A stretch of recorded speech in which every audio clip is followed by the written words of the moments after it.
welcome to our final episode of 2017. I almost said 2018. I don't know why I did that. That's fucking stupid. This is going to be our end of year roundup. Our, I don't know, awards? Awards show. Don't really do awards. We just do like our favourite games. But yeah, our fuck very it. own Keeleys. The Keeleys. The characters? No. The Millers. No. Yes. We're not doing the Millers. This is our The Millers episode. Fuck you, we're not the Millers.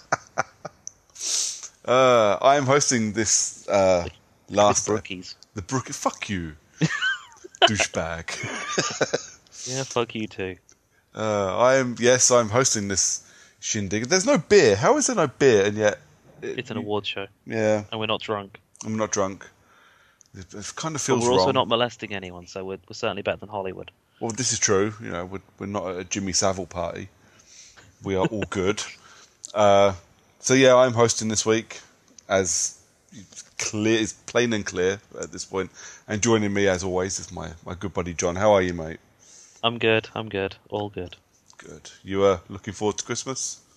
Yeah. As much as anyone who is of my age and doesn't have a young child to, look as forward to Christmas, I guess.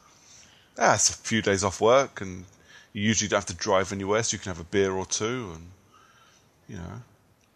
I don't know. For me, it tends to be because I'm a fucking adult. I buy my own shit when I want my shit, so it tends to be. I tend to get things like Blu-rays and things for Christmas that I might not have bought for myself, but I kind of want, and I like that because it means my New Year is just watching films that I wouldn't usually be watching. Well, that's the thing, is that it's like you get to this point and you're looking at it going, well, if you're really honest, I mean, there's the Prime Day sales, there's Black Friday sales, there's for some reason by now it arrives just before Christmas sales. Yep. That one I really don't get. I get it because they're not actually sales. What they're there to do is to make you panic into buying extra things. Well, yeah. But it's like Kindle HD8s they're like £100 as per normal, but on Black Friday deals week they were like 45 or 50 or whatever. Yeah. And it's like for the week between Black Friday and the just before Christmas sale, they went up to full price, and then at just before Christmas sale they've dropped down to the same price of like 45-50 quid. Yep, which means it's only actually worth about 30. Yep. To be fair, I wouldn't buy a Kindle HD ever. Not ever.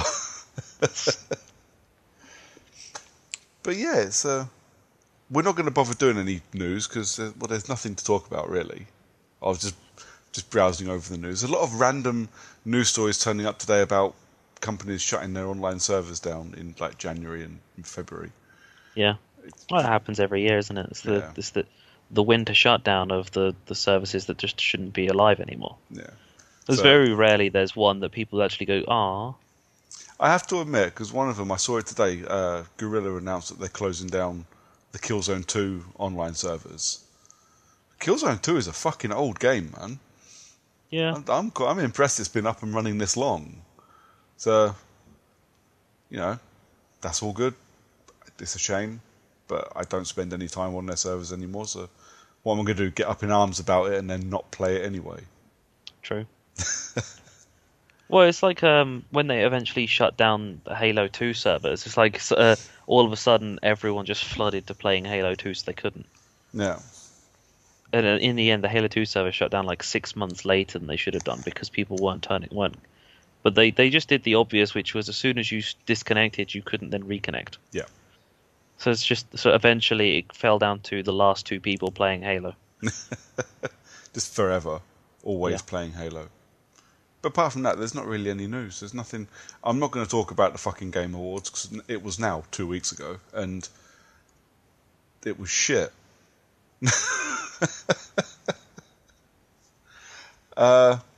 So instead, I'm going to put you on the spot. Okay.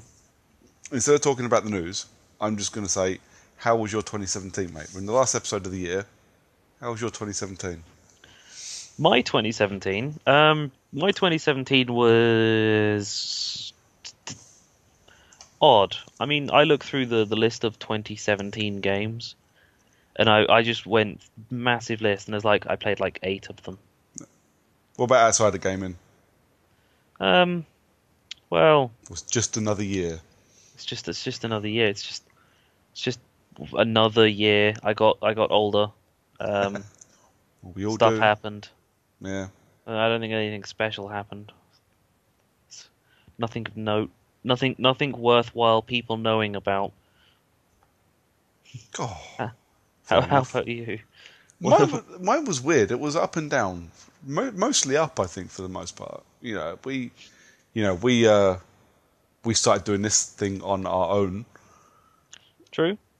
You know, That's not really a you. That's more of a we thing. well, yeah, but we started doing this thing on our own, and We branched off and we became great.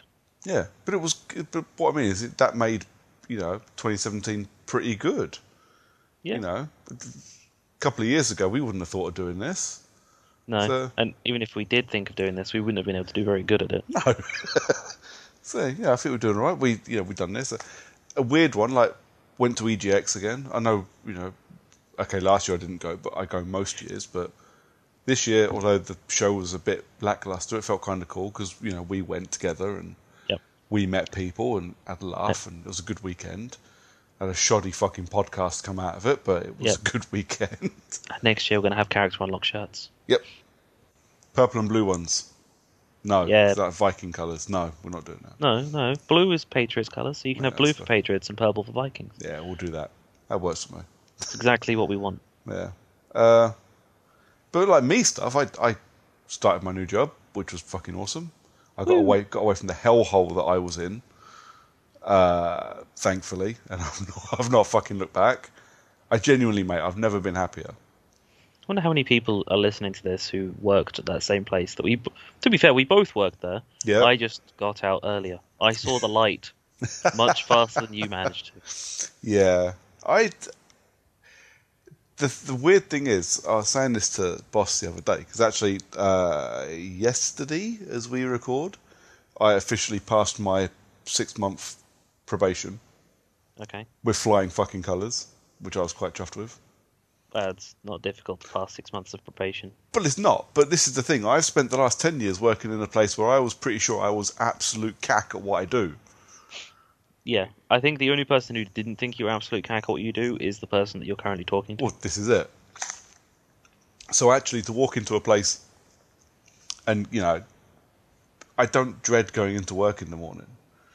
I had a week off to go to Fright Fest, another high for me, actually, this year. Spent the entire week at Fright Fest, which was fucking knackering, but absolutely amazing. But, I went to Fright Fest for a week, came back, and I didn't walk into a mountain of shit like I did at my previous job every time I went away for a day. Well, yeah, that's what it was like for. Actually, that's kind of what it's like still for me now. It's like we did so much work at the old place that if either one of us was off, the other one couldn't handle their workload and their own workload. No. So, to get out of there and be in a decent place to work, I was actually, it's made my year. My mental health is better. My actual health is better. I don't come home angry every day like I used to. I don't come home and yell at the wife and kid for no fucking reason like I used to. That, of all the shit that there's been this year, and there has been some, Plus, you get to go home and start at the same time every day instead of starting at stupid o'clock in the morning and then going home at some point later on in the day. Well, the thing is, if I do start at stupid o'clock in the morning and have to stay back late, which has happened a couple of times, I get that time back without having to fight for it. True. And if I'm happy to go to work, mate, that's half the battle, isn't it? I thought knowing was half the battle. Well, yeah, I suppose. The other half is enjoying going to work. Yeah. I suppose if you are G.I. Joe, then yeah, you do enjoy going to work, and you do know half the battle. Yeah. So you've got the whole battle. There you go. But there's been some shit this year. It hasn't been all good. You knew him as well, but I lost a good mate of mine a few months ago, which was not fun. No. That fucked me up quite a bit, actually. mainly because it was like the guy was is younger than me by quite a few years, and just one day wasn't there anymore, and that really kind of fucked me up. And what was worse as well, and this is kind of how my brain works. I found out on the day that the Hitman's Bodyguard Unlimited screening was on, and the missus was like, "Are you alright to go?" I was like, I can't just fucking sit here and wallow. I've got to go and do something. And Dom, his name was, and he would have fucking killed me for not going to see a film because of him. Because he was my film watching buddy. We literally lost hours and hours and hours on a daily basis just talking about films at work all the fucking time. Don't I fucking know that. Well, the problem was I went to see Hitman's Bodyguard. Have you seen the Hitman's Bodyguard? I haven't actually, no. It's shit.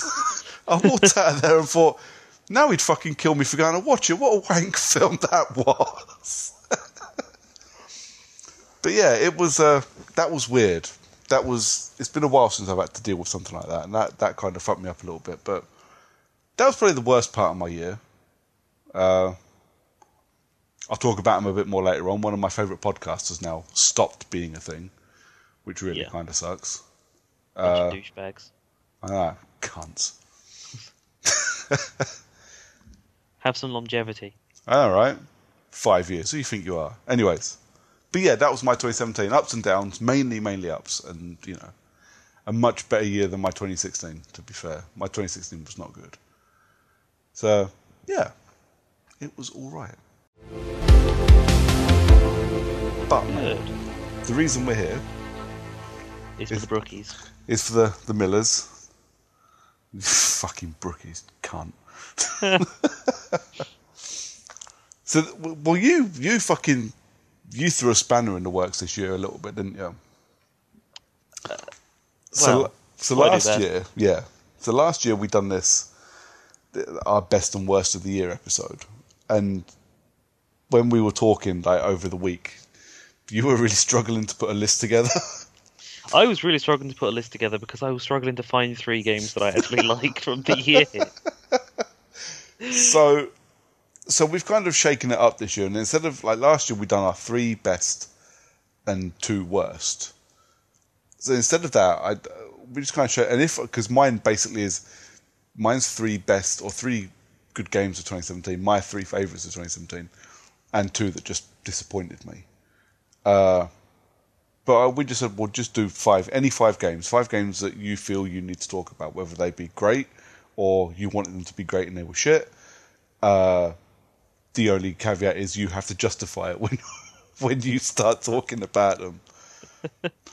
And then we've got some honourable mentions at the end for games that probably could have made the list, but just they were missing something.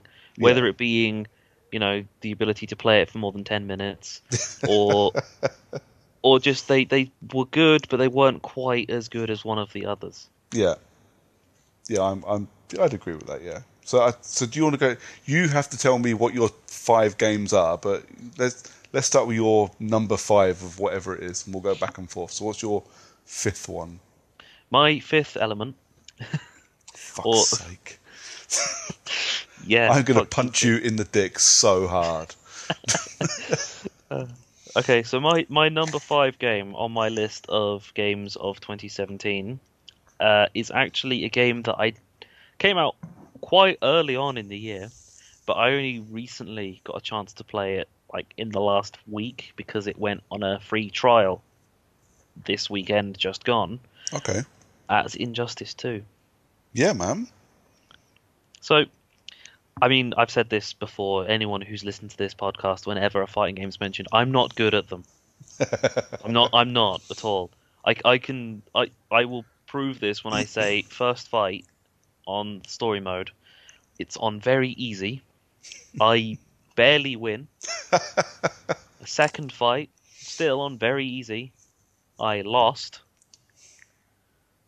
Yeah. I'm not good at fighting games.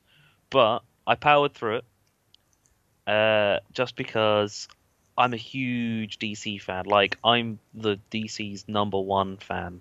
It's like, I will watch all of the DC TV shows. I could blast through Smallville like no other motherfucker. I am currently watching, despite not liking Legends of Tomorrow, and the other ones just because of the crossover episodes. Yeah. I have nothing against any of the DC films either. And I really like the animated movies as well. Whenever the animated movies come out, I always go and try and take a look at it, Yeah. including the fact that I watched Batman and Harley Quinn at the cinema for that one night that it was there. Was that any good? I can't remember if you said it was any good. It was actually a pretty fun film. It's worth a watch if you've got any interest in Batman animated movies. Fair enough. I'll give it a butcher's. Yeah, I really liked Injustice. Like, really liked Injustice 2. I thought the story was great. And I think I might have said this when the game came out, because I've played... So where are we now? So this is the 4th game since NetherRealm Studios became NetherRealm Studios.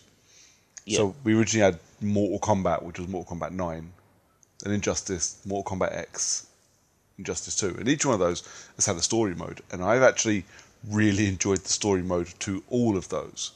The quick time events in the Injustice one was a bit shit, but apart from that, they were fine. And it's weird because they're fighting games. Yeah. They don't need a story. People buy them because they're fighting games. Yeah. But it's perfect because the thing for me is I'll spend £45 on a fighting game, have 3 matches, 2 of them online, and then never play it again. Yep. Yeah, so to stick a 5 or 6 hour story in there, or 4 or 5 hour story, gives it a tiny bit of longevity. If you're trophy hunting, you have to go back and do the Injustice 2 story a couple of times, or replay a couple of bits. But yeah, I really liked Injustice 2. Yeah, I mean, Injustice 2, I mean, I looked at it and it was the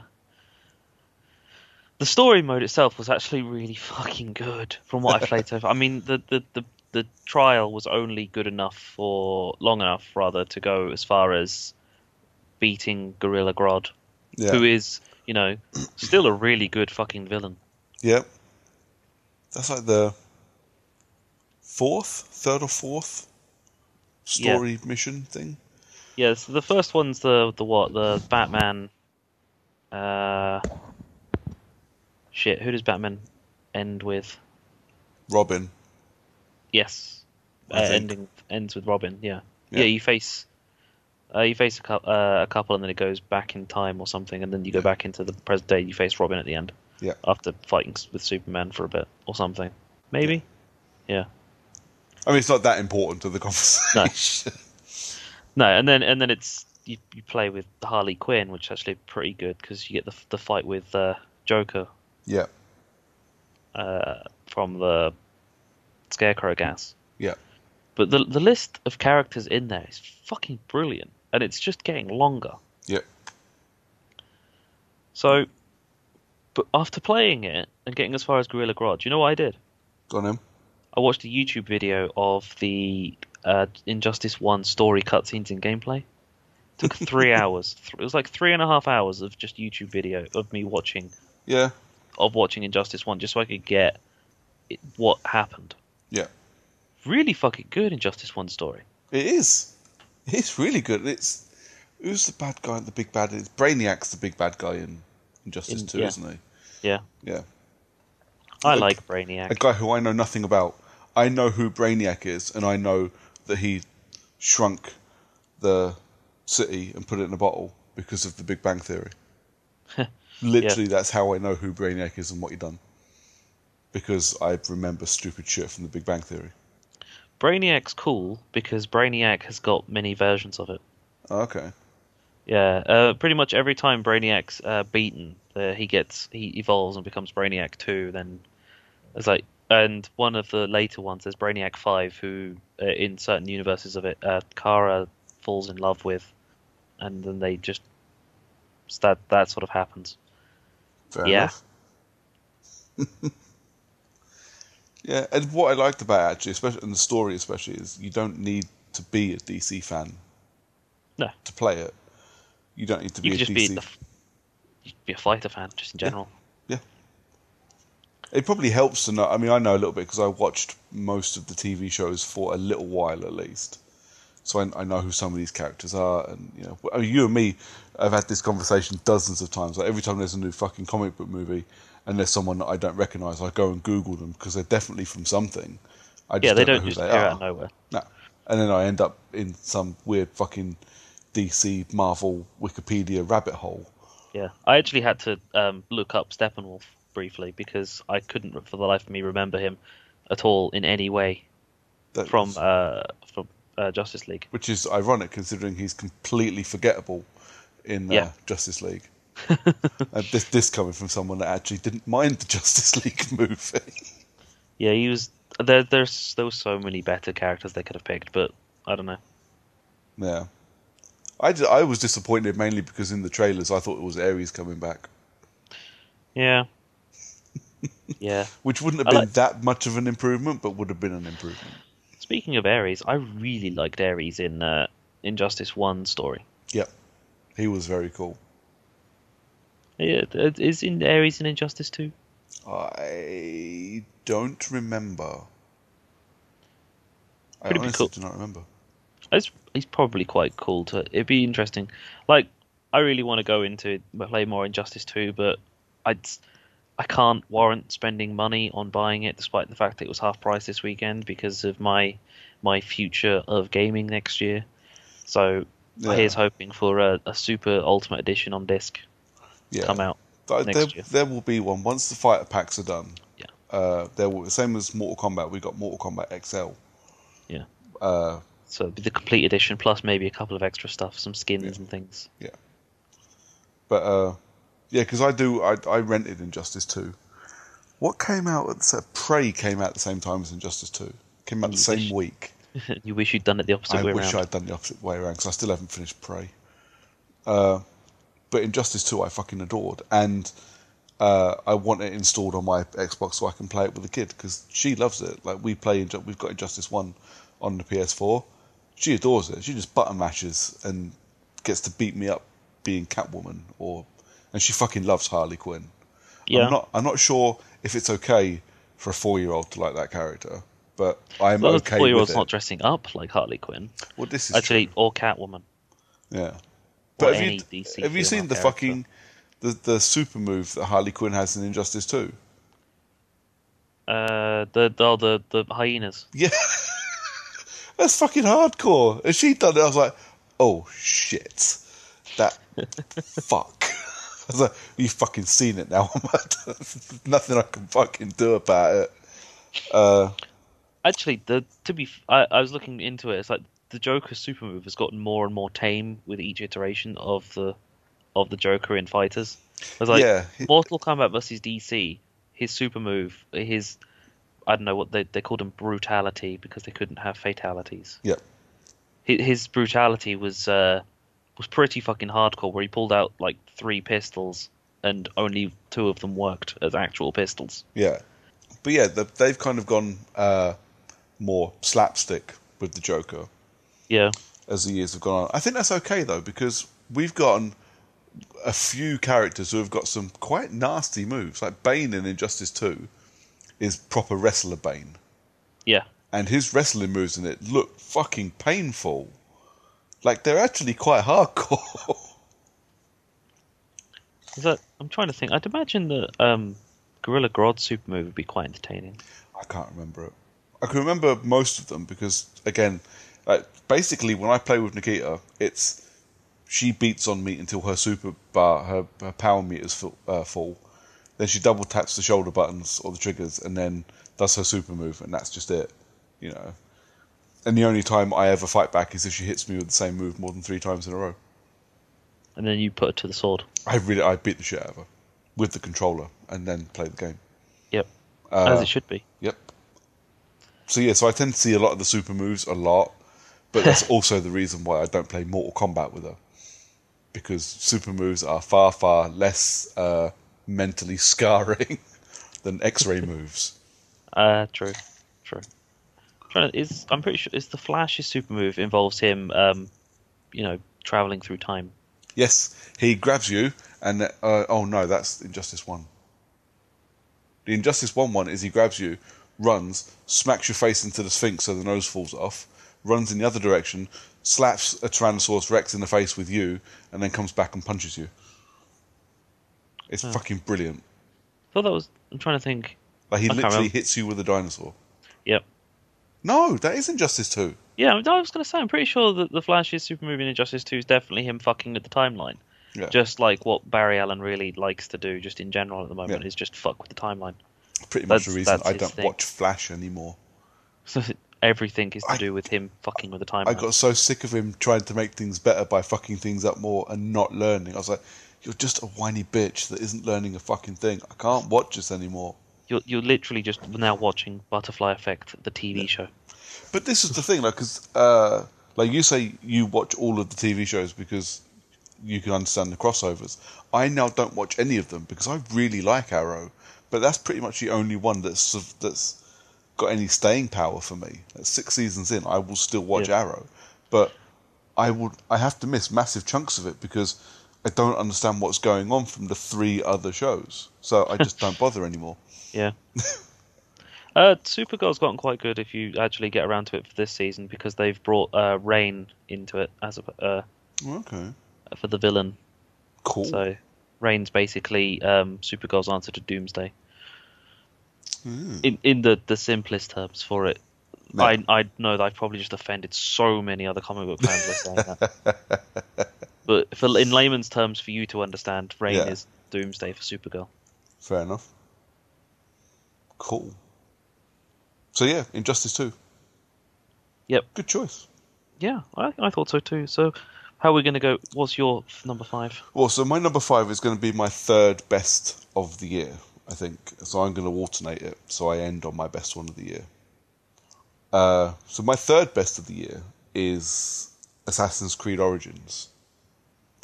It's a late entry. It's the only one on the list that I haven't finished. Cool. Just double checking my shit films list. I didn't finish either of those. It's the only one of my good games that I haven't finished. My reason for not finishing it, there are a couple of reasons, but the main one is that it was very, very long. We were going to get into an episode of the podcast where I was going to be talking about Assassin's Creed for the second week in a row because that's all I'd played. So I sent it back and started playing something else. I was going to say, you probably still would be playing it now, even if you still had it. I probably would. So the intention is the very second it hits a digital sale on the Xbox is I will install it. I will buy it, obviously, install it, and play it bit by bit. Like, if I'm playing whatever comes out in January, I'll play a game, and then I've got half an hour to spare. I'll do some side missions, and then maybe one story mission. And then you got this beautiful 4K texture packs on Xbox One X. Exactly. As it's Xbox One X enhanced. Exactly. Like Injustice 2's Xbox One X enhanced. Is it? It is. Nice. I bet that looks nice as well. Yeah. I'm pretty sure. I don't know. I didn't play it without it being Xbox One X enhanced. So. To be fair, it did look gorgeous beforehand as well, so I can imagine it looking absolutely amazing. But yeah, so the plan down the line will be, like, I don't know, fucking September or something. What we've been playing will be, I finally finished Assassin's Creed Origins. Yes, it's fucking amazing. Yes, all the DLC is great. Blah blah blah. But until then, Assassin's Creed Origins is my number 3 of the year, and it is because when we walked out of EGX in September, when we done our podcast, I said, even though I get excited about Assassin's Creed every year, and even though we played some Assassin's Creed that just felt like more Assassin's Creed, I was really looking forward to getting my hands on this new character in this new setting, spending some time fucking around in ancient Egypt. I did not expect it to be as good as it actually was.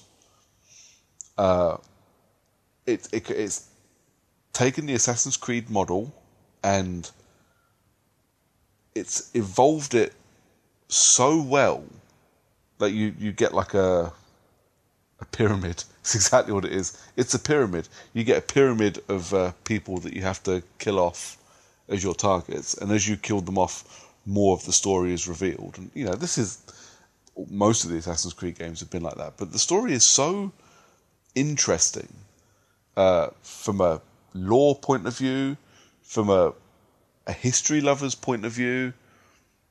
They take some bits from ancient Egypt and they meld it beautifully into the first civilization story. You know, even as far as like the whole first civilization thing, everything looks like hieroglyphics anyway. So it kind of melds nicely into ancient Egypt and, you know, that whole aesthetic. It looks gorgeous. Combat's fun. You know, even the side missions, even the repetitive side missions, I wasn't bored with. Bayek is a fantastic character to play as. It was just a lot of fun. It was an Assassin's Creed game through and through, but it was refreshing and it was fun and I didn't get bored of it, which has been a problem. Even, you know, I'd consider myself a Assassin's Creed super fan, but even towards the end of like Unity and Syndicate, I'm going, I don't care anymore. Just let me get the story missions done and let me get this out of the way. You know, you get about 2/3 of the way through, you've cleared half the map, and you go, oh, just fuck off. Just let me get this over and done with because I've had enough. Whereas this time, I actually purposely made the decision to stop playing because I was going to start rushing through it just to get it finished. And I was like, but I don't want to do that. I want to savour the game. I want to enjoy my time with it because I am at the moment. It was nice to be like that. It was nice to have a game that done that from a franchise that's been around so long. Assassin's Creed's 10 years old now. Shit, you're right. Fucking hell. Yeah. Wow. Yeah. Playing it so fucking... And considering where it started. Yep. You know, and now we've only just got Origins. Yep. 10 years, you know, a decade later, we get the origin story. Yeah, but I was one of the few people that, you know, I still really like Assassin's Creed 1. Yes, it's... You're one of the few people who actually finished Assassin's Creed 1. I am, yeah. But yes, it's repetitive. Yeah, it was really unrefined and its issues... oh, excuse me. Its issues are... a far brighter light is put on those issues after you play number 2 and realise just how well they refined it for that. But I still enjoy it. I don't care. I like it. But yeah, that's my third best game of the year. It was hard to put this list together, by the way. Yeah. I know you struggled to find a lot of games that you liked or played and... Played to an extent where I could talk about them for, you know, with some kind of detail. But most of the games I played to completion this year that came out this year, I kind of enjoyed, you know, to varying degrees. I didn't hate anything that I played this year. I didn't hate anything that came out this year. Okay. Which was... because I fucking hate everything, so it was really weird. A lot of games disappointed me this year. Yep. That's where my bottom games are coming from. Not shit games. Games that just... I'm not mad. I'm just disappointed. Yeah, I will definitely go with you on the, you know, disappointed rather than actually don't like. Yeah. Oh, yeah. In that spirit, give us your number 4 game then, mate. My number 4 game is a game that I was disappointed by. I mean, it's a game that I liked, a game that I was happy with, and a game that I enjoyed, and it's a franchise that I love. And there's everything about this game that I should have adored, and yet I just didn't for some reason or another. And it was Mass Effect Andromeda. Oh. Yeah.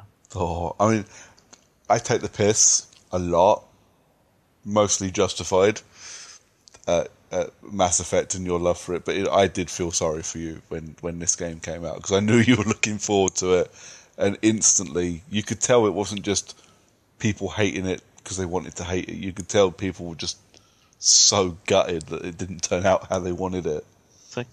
So it's a game that I wanted for the longest amount of time ever, and I liked Mass Effect 1. I loved Mass Effect 2, and Mass Effect 3 is still an outstanding game. And I mean, I played the fucking trilogy right up until Andromeda came out, and I still to this day, Mass Effect 1, 2, and 3 are my games. Yeah. Andromeda is not Mass Effect.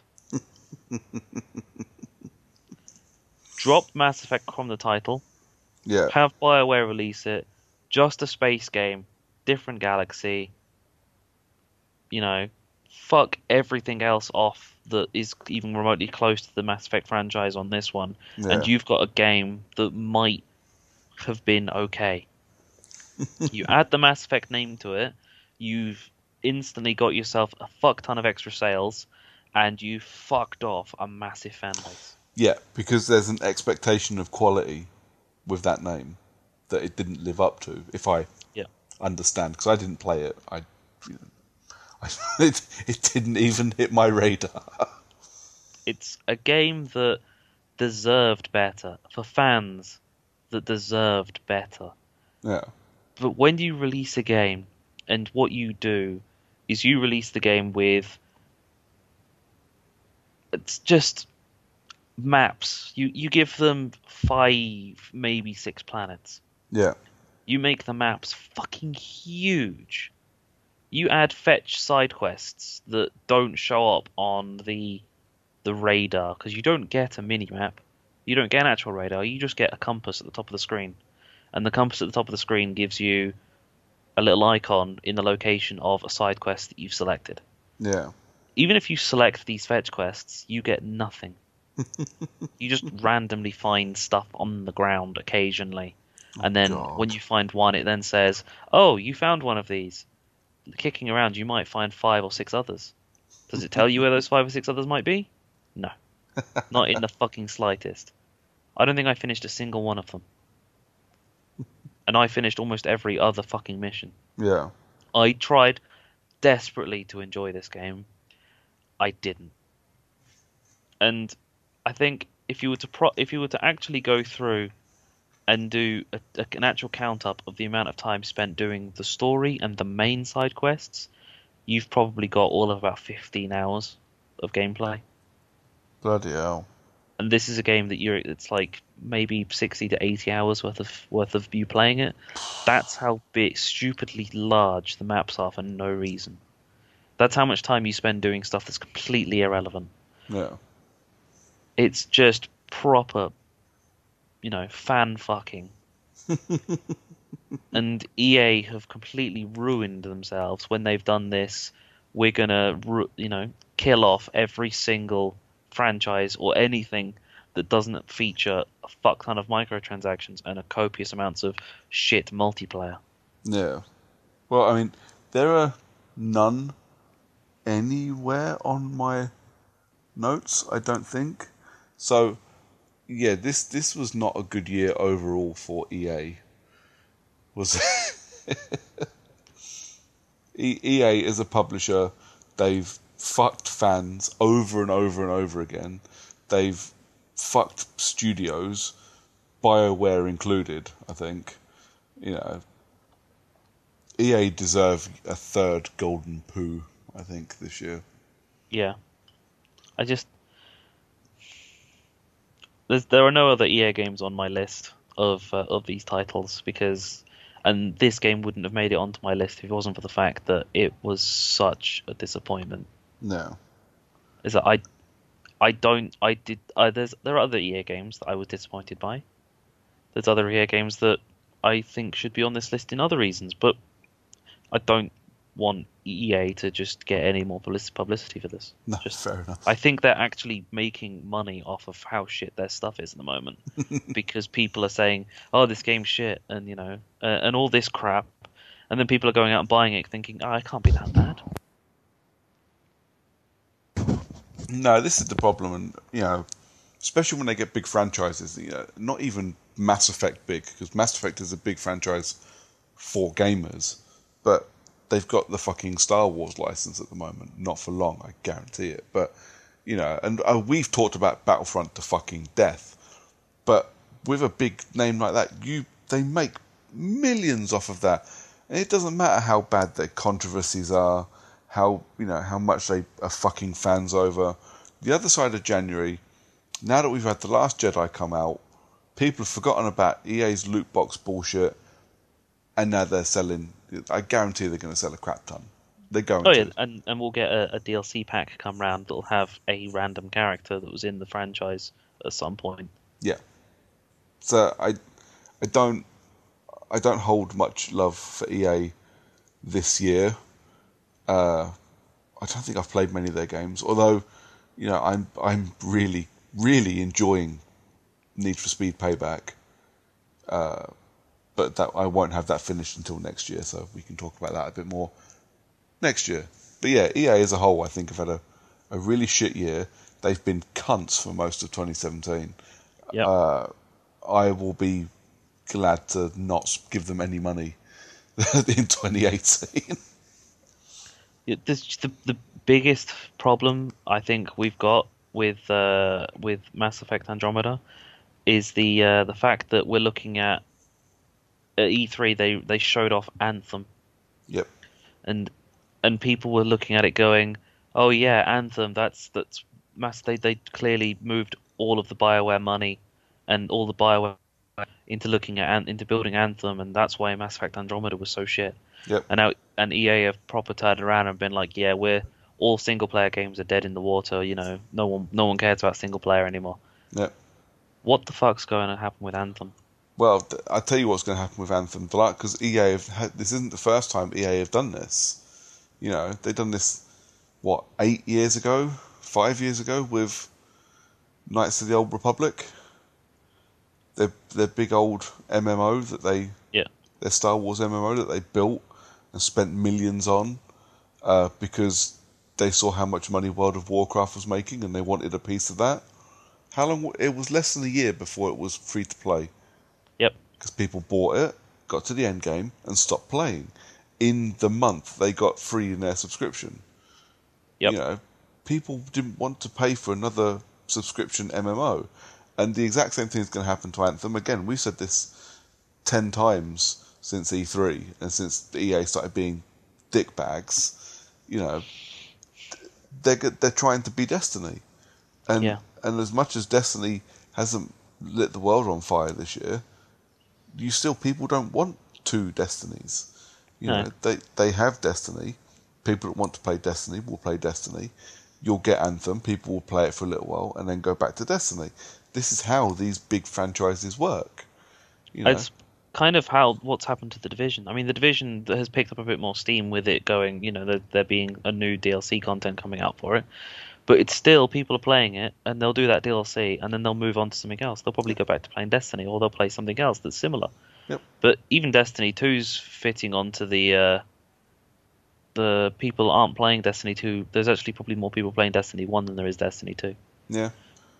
I think Destiny 2, I'm sure we'll talk about it again later, but Destiny 2 I think is a slightly different beast when you're talking about competing with itself. I think that will level itself out eventually. But yeah, EA, they refuse to be trend setters. They refuse to try anything new and different. And I don't know why, because when they do it, look at Battlefield 1 as an example. Battlefield 1 was the first game. People for years have been screaming that they want to go back and play historical games, and they built this first-person shooter with a decent single-player campaign that's fun to play, but it's harrowing, it's poignant, it's respectful to the people that fought in World War One, and it is an amazing game. But they refuse to do that for anything else. I don't understand. But I don't know. I don't want to talk about EA, they're dickheads. Fuck them. Yeah. So you got anything else to say about Mass Effect? Just let it die. Fair enough. What we got for you, Mr. Brooks? What's your first disappointment? Yeah, my first disappointment of the year. And this is in no particular order. They're just the two most disappointing games of the year for me, for more or less the same reasons. They're just in any old order. So we'll go with Ghost Recon Wildlands. All right. Now, Ghost Recon Wildlands, when they advertised or when they announced it a couple of years ago at E3, looked like fun as much as a Ubisoft game advertised at E3 can look fun, because it's always with scripted multiplayer co-op bullshit and it's never fun to actually watch. But it looked like fun. I've always been a fan of the Ghost Recon games. I'm a fan of games that kind of push you towards stealth. And the Ghost Recon games always had that feeling about it. Like, a lot of people didn't like it, but I really enjoyed, Future Soldier. I thought it was great. All the fun little tech, it's like Splinter Cell. The latest Splinter Cell I fucking loved, because I could do the same thing. I could use tech to find everybody and then sneak around and kill everyone. Fantastic. So I was really quite looking forward to Wildlands, and then it kind of became apparent that this wasn't really going to be about being a ghost, because you were basically throwing me into a Far Cry-sized map and having me versus the cartel. Yep.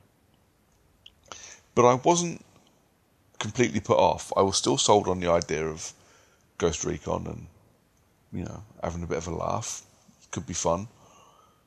The fun did not last long, I have to admit. I was quite disappointed, and I actually bought it as well. It was one of the few games that I spent money on to buy, because I was expecting to play it for months and months and months. I got about 2 hours into it, and I was bored. And it just kind of got worse from there. Quite a few months ago when it came out, I spoke about it on the podcast, and it's still the thing that sticks in my mind, is the really shit checkpointing in its missions. Like, I wasted an hour going, clearing out a base to fuck up right near the end. My own fault. I was using my Elite controller, and I had the triggers on hair trigger. And after I'd done all my clearing out of the base, I had to get into a car, and I forgot that I was on hair trigger, and I ended up driving exceptionally slow because my trigger wasn't all the way down on the accelerator. Yep. And I ran out of time to get to a destination. Completely my fault. That's probably one of the biggest problems, is games that shouldn't have accelerators based on the triggers and how far down you press them. Yeah. Like, it's a game that's open world. It's not like it's a racing game where you need to have like that level of control with how hard you press the accelerator.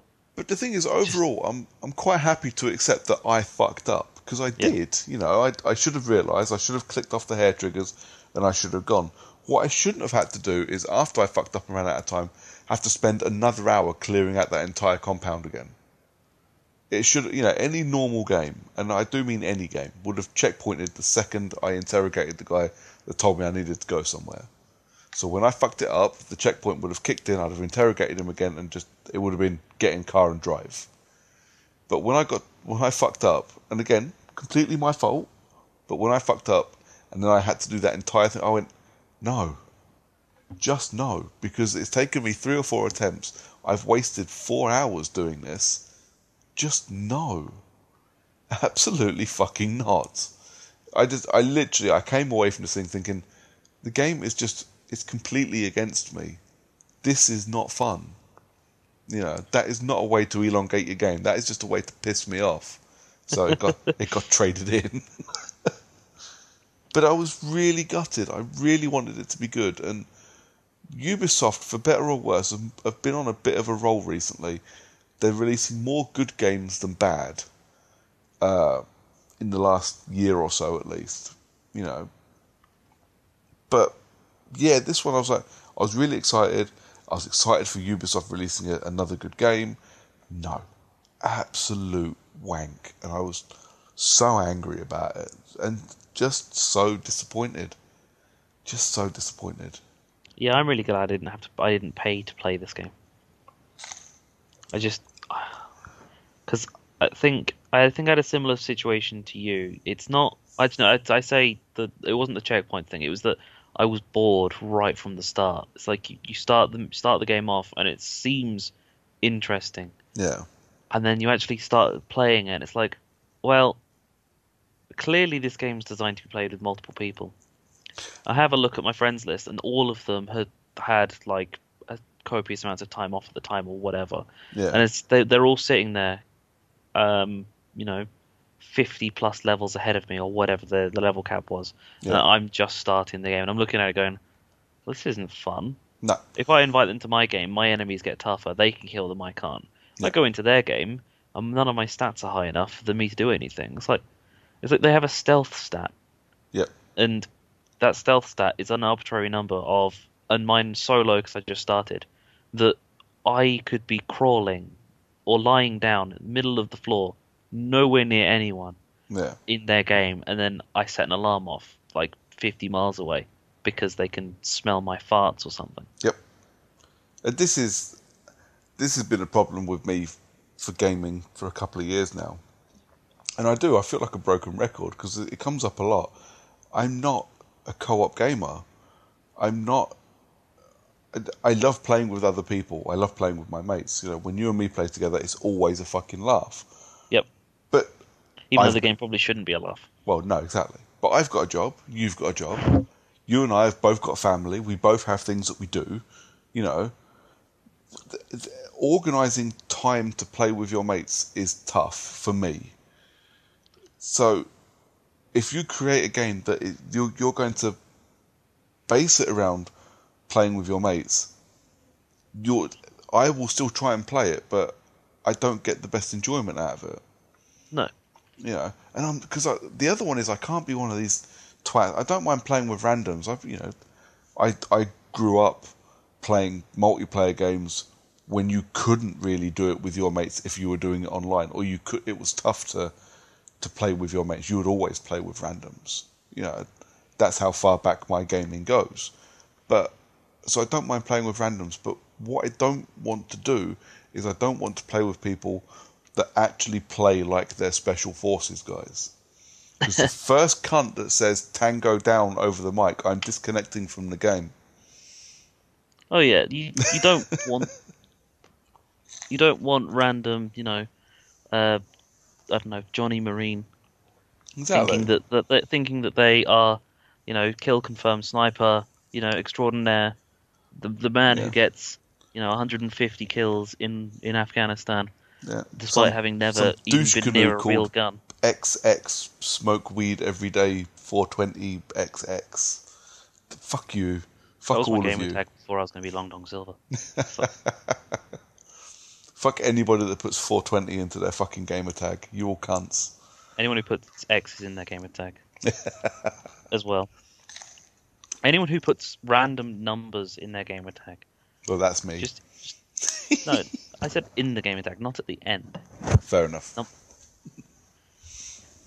But yeah, I co-op gaming, I want to like it. I don't have time or ability really to like it.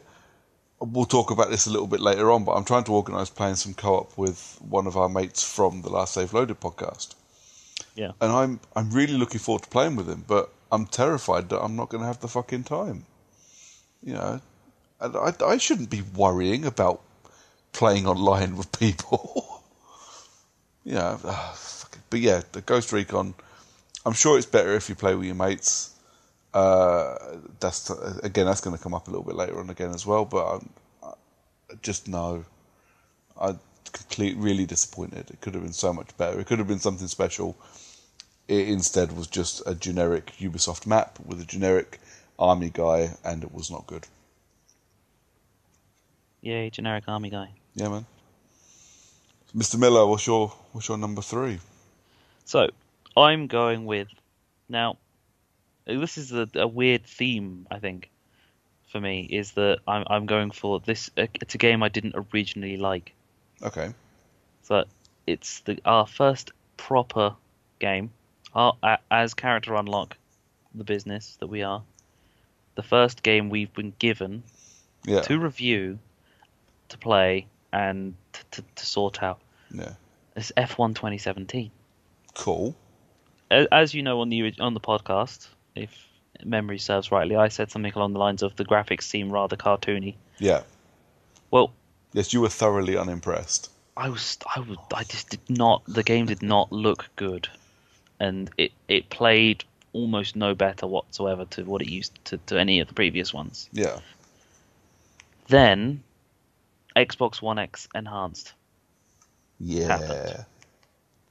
Now, the cartoon graphics are gone. It looks beautiful.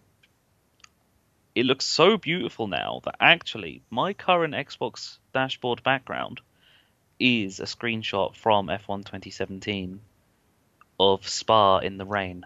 Nice. Because the detail is that pretty that it actually looks really good. Like the shine of the water on the track and the spray behind the car. Yeah.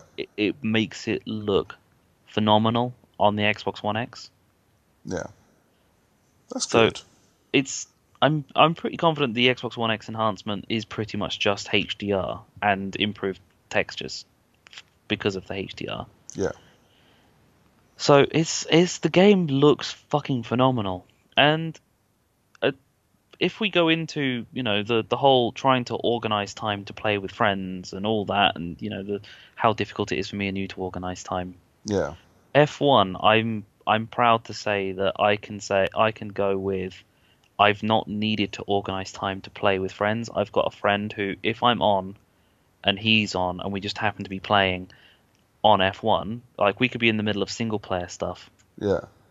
One of us can send a message to the other one. Doesn't matter where we are, in a race, practice sessions, qualifying sessions, whatever, there is a mid-session save option. Nice.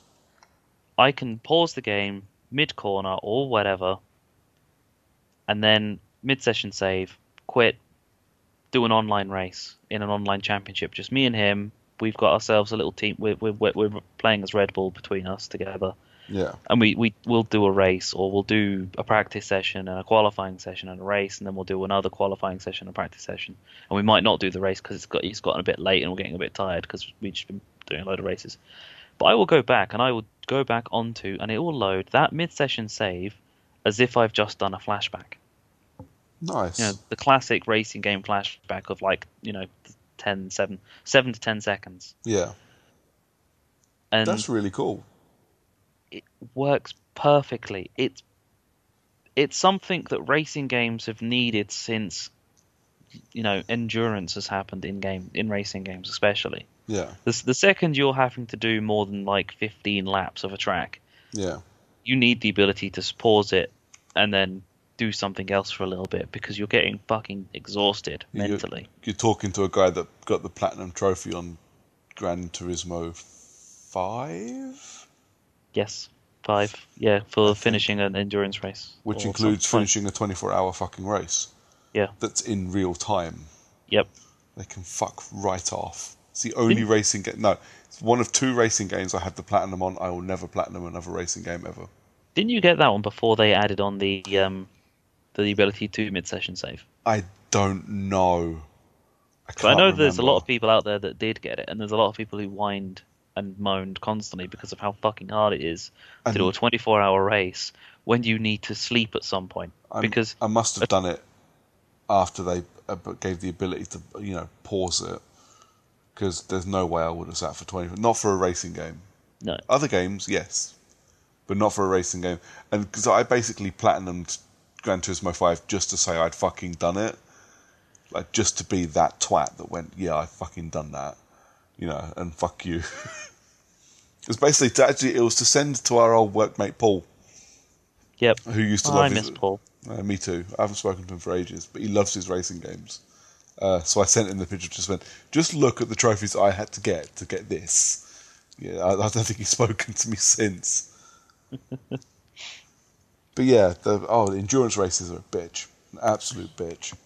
Yeah, and F1 is exactly that. Every single race, if you race at any percentage, really, there's the obvious 3-lap sprint race that you just do quick 3 laps of the track. But even if you were to do short practice and a single practice weekend, it's still 30 minutes. Yeah. 30 minutes of practice. Qualifying sessions are 15, 15, and 10. Yeah. So if you're good enough, you're doing 30 minutes of practice session. Okay, maybe you're not doing all 30. Maybe you'd spend a bit of time in the garage. Maybe you quit it early after you've done a couple of laps. You're pretty confident that you can do a couple of consistent laps. But in the single player, you've got the flashback advantage. Yeah.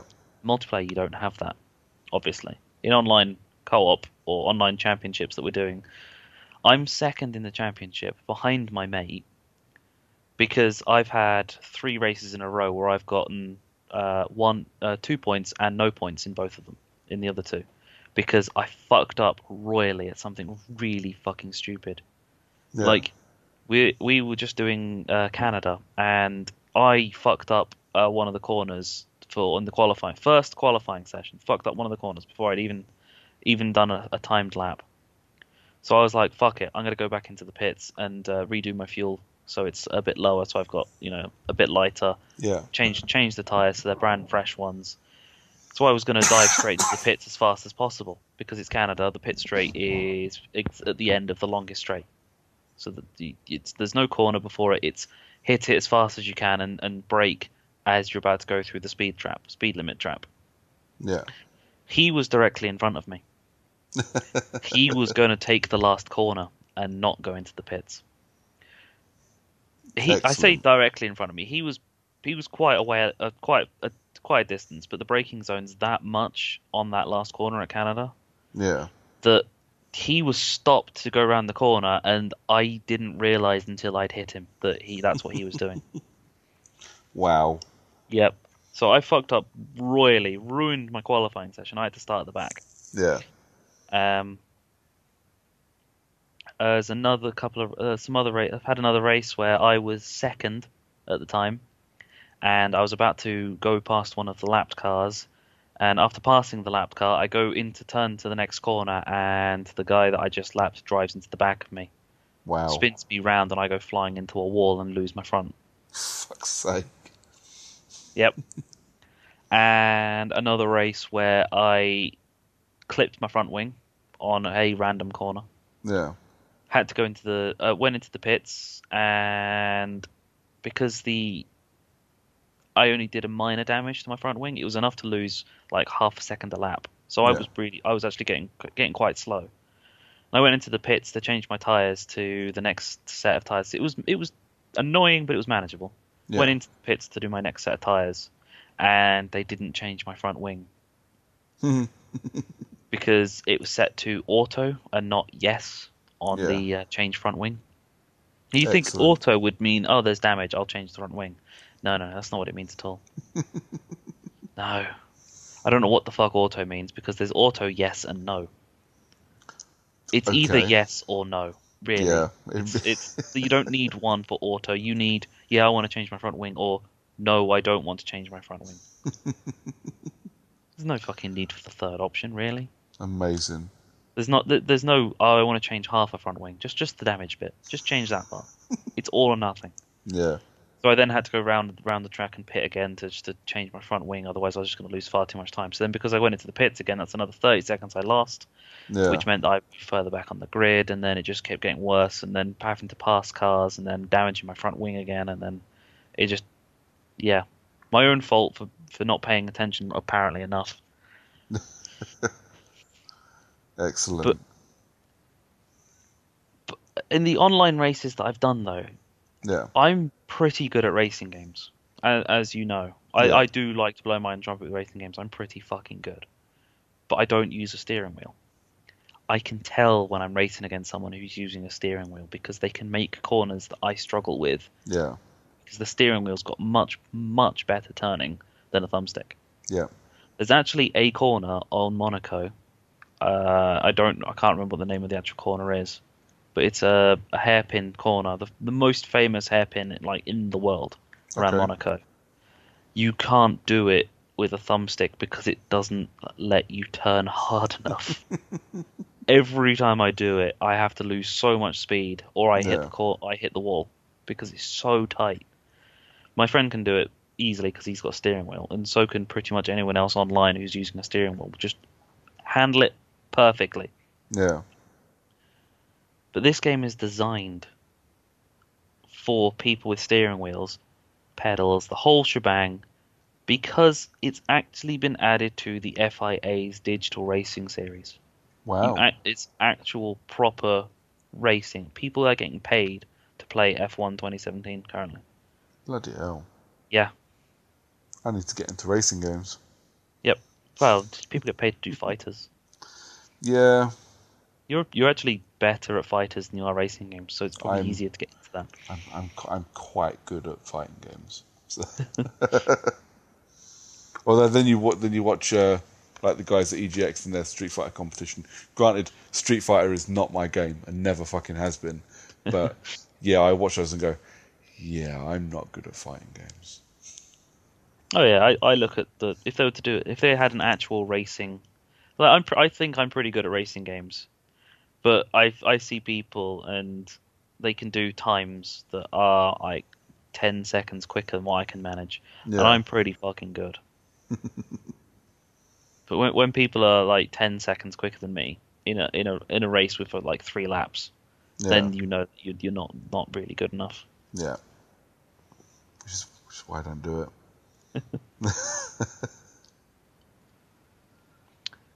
Right, what's next, Mr. So Brooker, for you? next, What's your good? my good number two. A good number two. It's what you need when you get home from work, just before your cup of coffee. You need a good number two. And my good number two is from really early on in the year as well, mate. It's Resident Evil 7. Nice. Played it twice. Only finished it once. First time I played it was on Xbox One. Was fucking great. And then I bought that was the reason I bought my PlayStation VR, and then I couldn't finish it in VR because it was so scary. But yeah, it's an absolutely blinding game. Whether or not you're a Resident Evil fan, if you like horror, it's a game that you should be playing because it's aesthetic. Certainly for the beginning, its aesthetic is not one of a Resident Evil game. It's more like playing The Hills Have Eyes or Texas Chainsaw Massacre. It's just it's a haunted house game or it's Rob Zombie's Resident Evil is what it is. Nice. It's That's just, actually pretty good. That's pretty good. I like that. It's crazy hillbillies. It's crazy swamp people. But it is what it is. It's fucking scary, and this was the thing that blew me away. Because Resident Evil, for the last few years, and you know this, has been headed down the action route. It's become an action movie game, and a lot of that I think is because of the success, whether or not you think it deserves it, the success of the movies. The movies as a franchise has crossed over $1 billion. Yeah. So it's popular, and the guys making the games have seen this and kind of edged in that direction. So Resident Evil 6 was an action game. It was shooting everything, running at speed. There was no slow pace to it. It was all QTEs. It was generic action game with Resident Evil skins on it. So when this one came out, and it wasn't quiet, but it wasn't, we didn't have years and years of hype for Resident Evil 7. It was announced, it came out, and all of a sudden everybody was raving about this game. So I had to give it a go. Thoroughly expecting to fucking hate it. And within 10 minutes of starting the game, I'm shitting my pants. Not through scares, not through things coming out of walls, although there are plenty of things coming out of walls in this game, just the atmosphere. And that's what gets me. I mean, anybody that's listened to anything I've done, so whether it's this or like Failed Critics, or any of the many and varied podcasts I've been on with Tony, horror is my bag. I fucking love horror. And what I love about horror is atmosphere. Jump scares don't usually bother me. I don't hate them, but a jump scare, oh, okay, that's over. Next. Yeah. But actual proper atmosphere is what really creeps the living shit out of me. And the thing about games is you're kind of forced to... It's not like a film. A film, you're very passive in a film. You just sit and you watch. If you get scared, it's fine. You just close your eyes or, turn away or whatever. But in a game, if you do that, the game stops. If you close your eyes because it scared you, you've stopped moving. If you leave the room, the game's paused. You can't miss a bit. You have to push through it. You have to keep going forwards. And it's... I don't know if we have many in this country, but I know they're big in the States. But it's like horror mazes. Yeah. Oh yeah, I know the oh shit, what's the really popular one? Like we had down in London years ago. We had Alien War down in Trocadero, which was fucking awesome.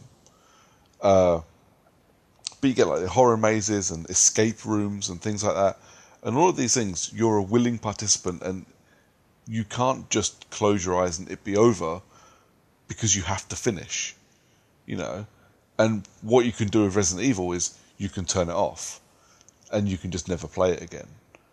Yep.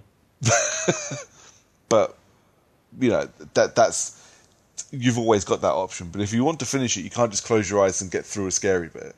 You have to watch the scary bit, and that's what I loved about it. It hit a level of horror that I haven't seen for a while. Outlast kind of hits that level a little bit. Outlast, for want of a better word, outlasts, it scares quite quickly.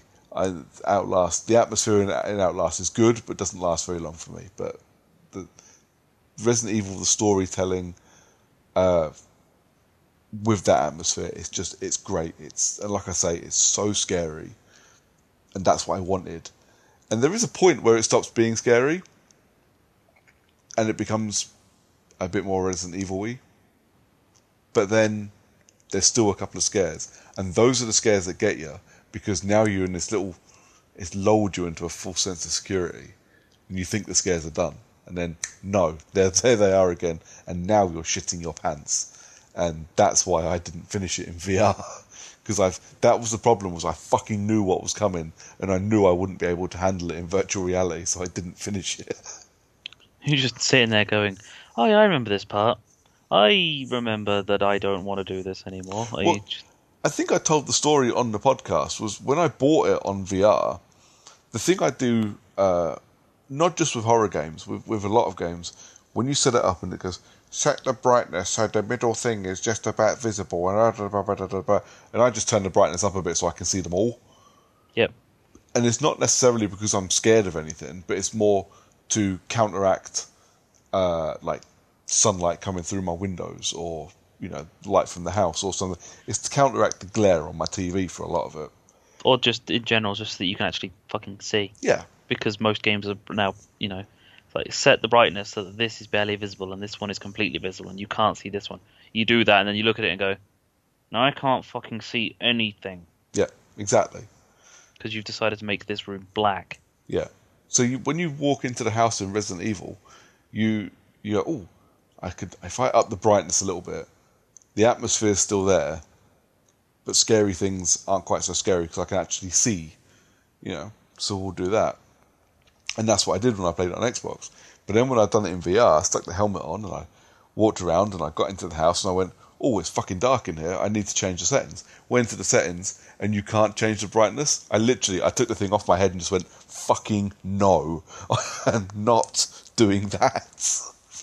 And I didn't put it on again for another week. I'm like, I know what's coming. And because I know what's coming and I know how scary it is, I don't want to fucking do it. I suppose you're not allowed to turn the brightness up on VR games because you'll just go blind. Yeah, you will. And there is, obviously, that's why you can't do it. But at the same time, I still wanted to do it because it's fucking scary. I will finish it in VR one day because it is fucking brilliant. And I will probably upgrade to or pick up the gold edition at some point, so I get all the DLC and I can play. Because some of the DLC I really want to play, and I haven't had a chance yet. Because some of it looks really good. So it's definitely one I'm going to replay, but yeah, not just yet.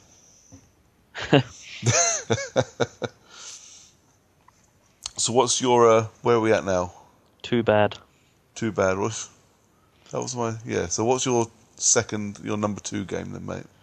Okay, so number 2 game. This is continuing the flip flop of good to bad.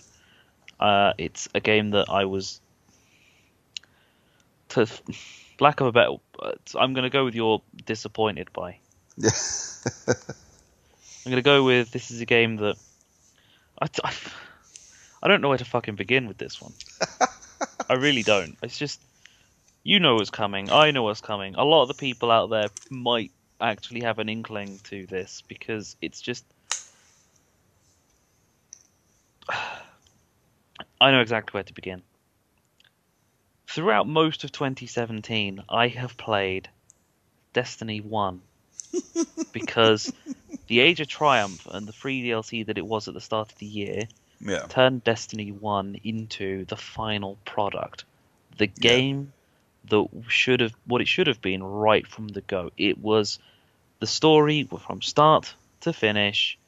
All of the raids had been upped to the most up to date level of cap. Yeah. There was challenges. There was everything you could possibly want. Destiny 1 was complete. Yeah. I love Destiny 1. Destiny 1, phenomenal game right at the end, and a game I picked up a massive addiction to. Yeah. Me, Lee, Dunny, Nate, Josh, all of us together, we were a team. We fucking loved Destiny 1. Destiny 2 comes out in September, and I've already had enough of it. It's December. Yeah. We've had a DLC for it. I'm not going to play any more of it. I did the first mission with Lee and Josh through the week, last week or something. Yeah. And I can't be asked. I don't want any more. I'm done. I'm done with Destiny 2. Yeah. I sound like someone from Arsenal Fan TV now. All I need to do is say blood and fam a couple more times. It's just, I hate it. I straight up hate Destiny 2. And I don't think it's entirely the game's fault, if I'm honest. I'm gonna blame the fans as well. I'm gonna blame everyone for Destiny 2. Yeah. I'm blaming Activision, I'm blaming Bungie, I'm blaming the fucking community. Everything about Destiny 2 is wrong. That's a pretty bold statement. You're going to have to back that bad boy up, mate. Okay, so Destiny 1... I will make you back that bad boy up. Destiny 1 didn't have a villain. There was no overall bad guy. There was the Darkness. There were the raid bosses. There was Atheon. There was Crota. There was Oryx. And then there was the Axis at the end of the most recent one. Okay. These all sound like star signs to me. None of them were exactly villains. They weren't. There was no proper final overall story. Oh yeah, this guy is the guy you want to be. Destiny 2 was advertised to having the leader of the Red Legion, Ghaul, who was supposed to be the main bad guy of the whole story. You meet him once at the start. At the end of the when you played the beta, he was the bloke that kicked you in the face and you fell off the top of the ship. Okay. Yep. That's Ghaul. He's then in maybe 4 or 5 cutscenes where he is chatting to the speaker about how to steal the light from the Traveler. Okay. And then he's the final boss at the end of the game, where he eventually does steal the light from the Traveler, because the Traveler then turns around and decides to, for lack of a better term, explode itself of light, fill Ghaul so much that he turns into a giant cloud, and then blows up because it's too much. Okay. Yeah. This is the main villain to the game. It's fair enough. Completely useless. And again, I'm gonna pick a fight with the fucking Destiny community on this one. right from the go, no one has called Gaul Gaul. Okay. They've shown no respect to who is considered like the first proper villain to the franchise that you're supposed to like. You're showing no respect to him. You're calling him fucking Gary. What the fuck? Gary. Exactly. It's disrespectful to the fucking game that you love to go, Steve. yeah, be a complete twat about it. It's just not called for. Yeah. And there's so many other things about this game. Like in Destiny 1, you complete strike missions, you get a loot table of rewards you can get. And though that loot table contains things that are unique to that strike. So you beat the Scion Flayers and you can get a hunter cloak that matches what the Scion Flayer mantle. So it's just like a cloak that's designed to make you look a bit like a Scion, one of the Yeah. enemies of the Cabal. There's one of the Titan kilts that looks a bit like the Vex Hydra at the end of the Undying Mind Strike, and all kinds of stuff like that. They're not in the newest one, really. No. There's no real loot tables anymore. The raid has a list of things that you can get at the raid, but you don't necessarily guarantee loot like that. What you are guaranteed are to win tokens, Yeah. and you can use those tokens to trade in to level up your faction reputation with whoever it is from those tokens.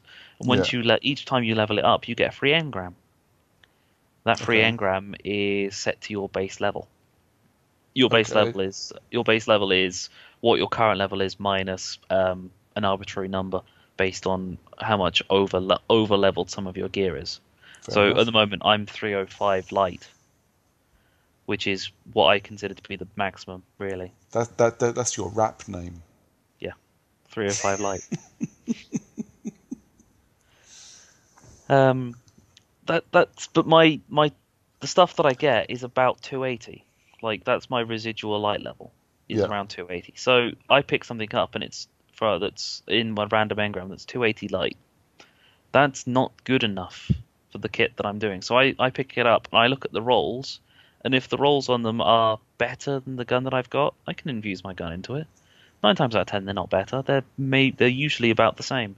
Yeah. I'm pretty confident that almost every single gun, instead of having possibilities of different like rolls, you've got the same gun, or you've got an option of the same gun. Yeah. Again, something the community complained about in Destiny 1 was there was too many options of rolls. Do you know what the Bungie did? They took that away because no one suggested anything better. They said, "Oh yeah, I'm fed up of having to fucking spend ages rolling my guns constantly trying to get the one that I fucking want." So what did they do? They took away that. I love it. That's malicious compliance right there. Yeah. It's brilliant, and the community fucking deserves it, as far Yeah. as I'm concerned. If you want to complain about something, give them a better option. Don't just say, "Oh shit, fuck you." Because if you're going to behave like children, we're going to treat you like children. I love it. But okay, so I started this by talking about Destiny 1's Age of Triumph. Yeah. The Age of Triumph was the completion of Destiny 1. That was free. Yeah. It was a free end of the game update that was the completion of Destiny 1. Yeah. We've just had Curse of Osiris, the first expansion, the start of Season 2 of Destiny 2. Yeah. It's, what, I think about $20? Okay. It's like 3 to 6 missions. It's maybe 4 or 5 guns. Yeah. It's a new raid that essentially makes the old raid obsolete, just like what the expansions did in Destiny 1 at the start. Yeah. New content makes the old content obsolete immediately. Wow. This game's come out. It's upped the overall level to 25. Yeah. So there's 5 more XP levels, Don't know what that does. Don't know what XP levels do, apart from the fact that level 25 at 305 Light is better than level 20 at 305 Light. Fair enough. But it's made the original content obsolete. It's fucked the fan base up the arse with a giant rubber dildo. Lovely. It's Is this another one of those where, like, Destiny 1 was shit for, like, a year? You know, it took 2 years till Destiny was a game worth spending time and money on. Yep. Is it going to be the same for Destiny 2? You know what? At the current rate and based on the past, Destiny 2 will be worthwhile playing 3 months before Destiny 3 comes out. Well, sign me up. Yeah. And that's probably when I will get around to playing Destiny 2 again. Fair enough. Because unless the next expansion comes out during 2018, Yeah. I'm not going to play Destiny 2. No. Not again. I'm done with it. I'm just fuck it. Yeah. It's over. As far as I'm concerned. It's shit. It doesn't deserve to be played anymore. I'm voting with my wallet. It's the way to do it. It's absolutely the way to do it. Oh, that's a shame. Again, you know, it's like the Mass Effect thing. I know you're a fan, and as much as I take the piss, it's shit to spend money on a game and it not be as good as you want it to be. You know, it happens to me with games as well. Happens to me a lot with films. You know, get hyped up for a film and it turns out to be garbage. You know, it's like Suicide Squad. No, I like Suicide Squad. Fuck off. Suicide Squad is fucking great. Award winning. It's Oscar winning. Oscar winning Suicide Squad. Exactly. Like what was it? Oscar winning Sam Smith. Yep. But that's a shame. It's a shame that Destiny 2's disappointed so many people. What's your disappointing 2? My last disappointing game of the year is... I am disappointed as well. It's Agents of Mayhem. Ah, Saints Row reject. I know. Well, this is kind of my problem with it. It's... For the first 5 hours, it's a really fun game. But it becomes really repetitive really quickly. The biggest culprit for this thing is you have to raid, like, underground bunkers to continue the story. And the problem is, all of these bunkers look exactly the same. To the point where, after you've done 2 or 3, you know exactly what you're going to be doing the second you walk into a specific area, and you know exactly where all the things you have to do are, you know exactly where all the doors you have to go through are. It's basically like, what's the world building the phrase they use for world building? I can't remember. But you basically have like 7 or 8 different bits of level, and 5 are chosen and plonked together in a random order. Okay. And that's just how this entire game is like it. And I, excuse me, what disappointed me more was when you played it, this game is clearly meant to be a 3-player co-op game. Because each mission you do, you take 3 characters with you, and you can flip between these characters, but there's only 1 character on the screen at a time. So you kind of say, oh, I'm playing as Johnny Gat, and I want to play as the big Russian dude. So you press a button and you flip over to him. Yeah. And then you flip back by pressing a button. But there's no online component to it at all. And I understand this is completely the opposite of what I was saying about Ghost Recon, but Ghost Recon was finished. Agents of Mayhem did not feel finished at all. And worse is, poor old Volition spent a year telling people it's not a Saints Row game. It's not a Saints Row game. But it's set in the Saints Row universe. It's not a Saints Row game. but there's fleur de lis everywhere. It's not a Saints Row game. It's just in the Saints Row universe. Johnny Gat's there. But Johnny Gat's in it, as is Kinsey. What? Kinsey's in it? Yep. Kinsey I didn't know Kinsey was in it. Yeah, she's a DLC character in it. That's cool. Which is amazing. I love Kinsey. Like, I genuinely love Kinsey. I think she's one of my favourite characters in the later Saints Row games. I think she's fucking great. I would play a Kinsey-based Saints Row game any day of the week. But you've made this game that's not a Saints Row game, and you're putting Saints Row characters into it. You're not giving it a chance to be its own thing. Plus, Koch Media have quite clearly gone, just get this fucking game out. I don't care. You know, we don't care that it's not finished yet. Just get it out. It feels completely unfinished. It feels rushed. It feels like it was supposed to be a Saints Row game, but isn't. It feels like maybe it should have been Saints Row DLC. I never finished it because I got to a point where I would boot the game up and I'd look at the mission I had to do and went, I've done that 9 times already. I cannot be fucking bothered. And it was, you know, like when you kind of get into a gaming funk and you just get that thing where I don't even want to hit start. I don't, you know, you turn the console on and just stare at it and go, I don't know what I want to play. I would do that in the middle of a game. I would sit in the middle of a game, in the middle of a mission and go, I'm not enjoying this. Why am I doing this? Why am I killing these same people in this same room for the 23rd time? I just don't know. So, I got rid of it. I never finished it. I will never finish it. You know, people have asked me if it's worth playing. And again, this is one of the ones I was really excited for.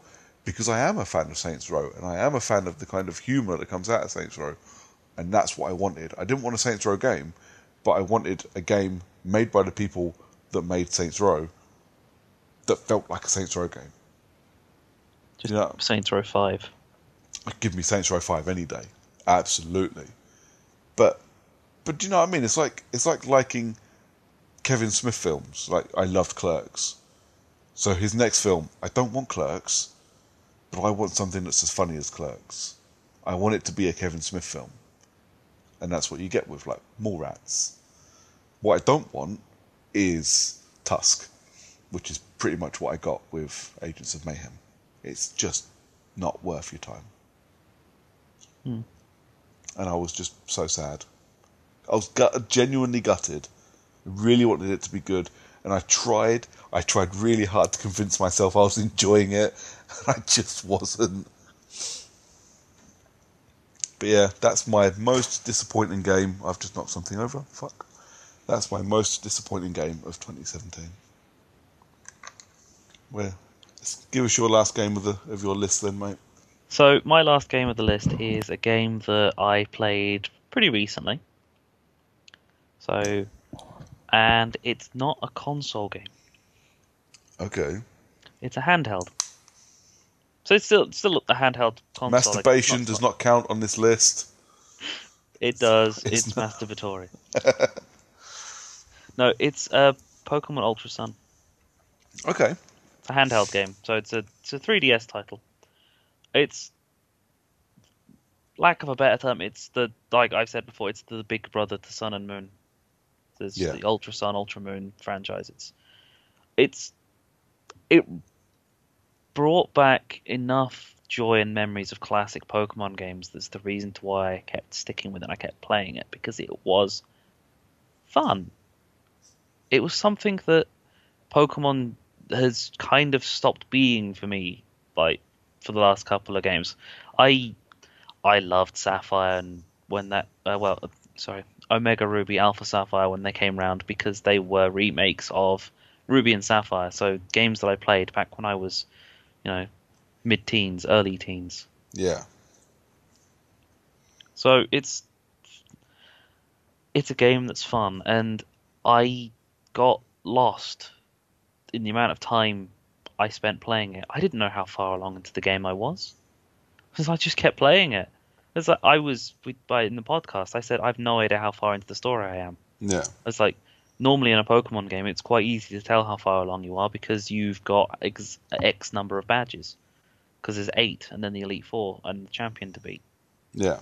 In this one, you just you beat. There are island kahunas, the replacements of the gym leaders. Yeah. Oh, the area is basically Hawaii. Okay. Fair enough. Kind of the you really see it with half of the names of everything that's there. The fact that everyone says Alola when they say hello. But it's proper fun to play, and the one thing you have that keeps you going for how far along you think you are, when you beat the Kahuna, is you get a Z crystal for each one that you beat instead of a badge. Problem is, you also get them for doing random things, like you've just saved this random person from being attacked by the main bad guys. Here's a Z crystal. You were walking through a cave. You found one on the floor. Here's a Z crystal. You've no real unless you do a proper count up of the ones that you found versus the ones that you've been given. Yeah. For completing certain things, you've got no real way of knowing how far along you are. Fair enough.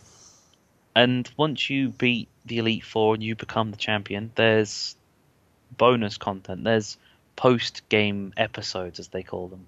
Yeah. The Ultra Beasts episode, where you have to go around and catch Ultra Beasts through the There's the dog. through the wormholes that are in the game. And then there's the Team Rainbow Rocket one, where it's you versus all of the previous bosses in all of the previous games, as if they've come through from multiple dimensions. Yeah. And although that one ends and there isn't really any kind of proper explanation as to how it all happened, it's still a really good and fun story because it just works for a Pokemon game. Fair enough. My only problem with it is the same as every Pokemon game. It's the same as pretty much every game, is that once you finish the story, there isn't really a lot to go back to keep playing. But it's another game where once you finish the story, you walk around and it's like, well, I could put more time and effort into this, but if I do, there's not real much. It's the time and effort does not equal the amount of reward you get at the other end. Yeah. It very quickly becomes more time and effort you put in, very, very little reward at the end. That's a shame. But there's a couple of amusing parts about not so much this one, the one that came before it, the Little Sister, the regular Sun, the regular Moon version. Yeah. Some minor changes that happen between Sun and Moon to Ultra Sun and Moon in terms of just in general gameplay.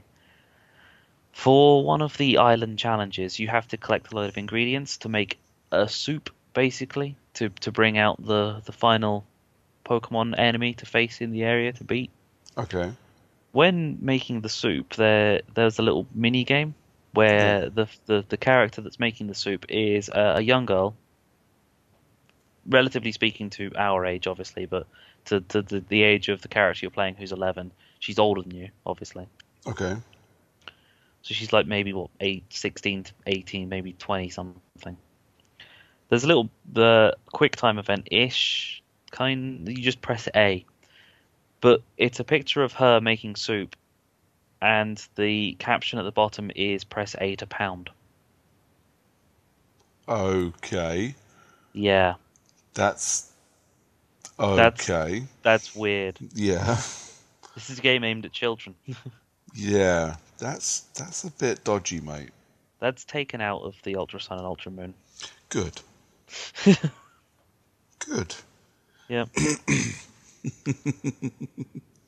Yeah, that's a bit dodgy. Yeah, it's Japanese. Yeah. It's par for the course. There are multiple Pokemon that have tentacles. Yeah. Okay. Yeah. I don't get it. No. So that's my yes. That's my 5. So does that class as your game of the year then? Yeah, I'm gonna go with Ultra Sun's probably my game of the year. It brought back memories. It's the most fun I've had playing a game. I mean, I was playing Ultra Sun instead of just overplaying on my Xbox Yeah, for the longest time. I mean, and I'm trying to think. This was after my One X had arrived and everything. nice. So I just got brand new One X. I was sitting playing Pokemon on my 3DS instead. That's pretty. That's an indictment all on its own, really, isn't it? Not an Yep. indictment, not at all. That's a Yeah. recommendation all on its own. Yep. What have Nice. we got from you, Mr. Brooks? How was your game of the year? My game of the year, innit? Christ, it What's the genuinely. brookie for you? So the Miller winner for game of the year for me is Horizon Zero Dawn. What a fucking surprise. It's not a fucking surprise at all. I've done nothing but scream the praises of this game since it came out in fucking March. Gonna edit together, Photoshop together a front cover for Horizon Zero Dawn with the Brookie Award winning game 2017. Don't do it, because I will do one with the Miller Award on it. Yeah, there's nothing left to say about Horizon Zero Dawn for me. While I will avoid most RPGs like the plague, I don't like them. I don't tend to like the grind that they force you into.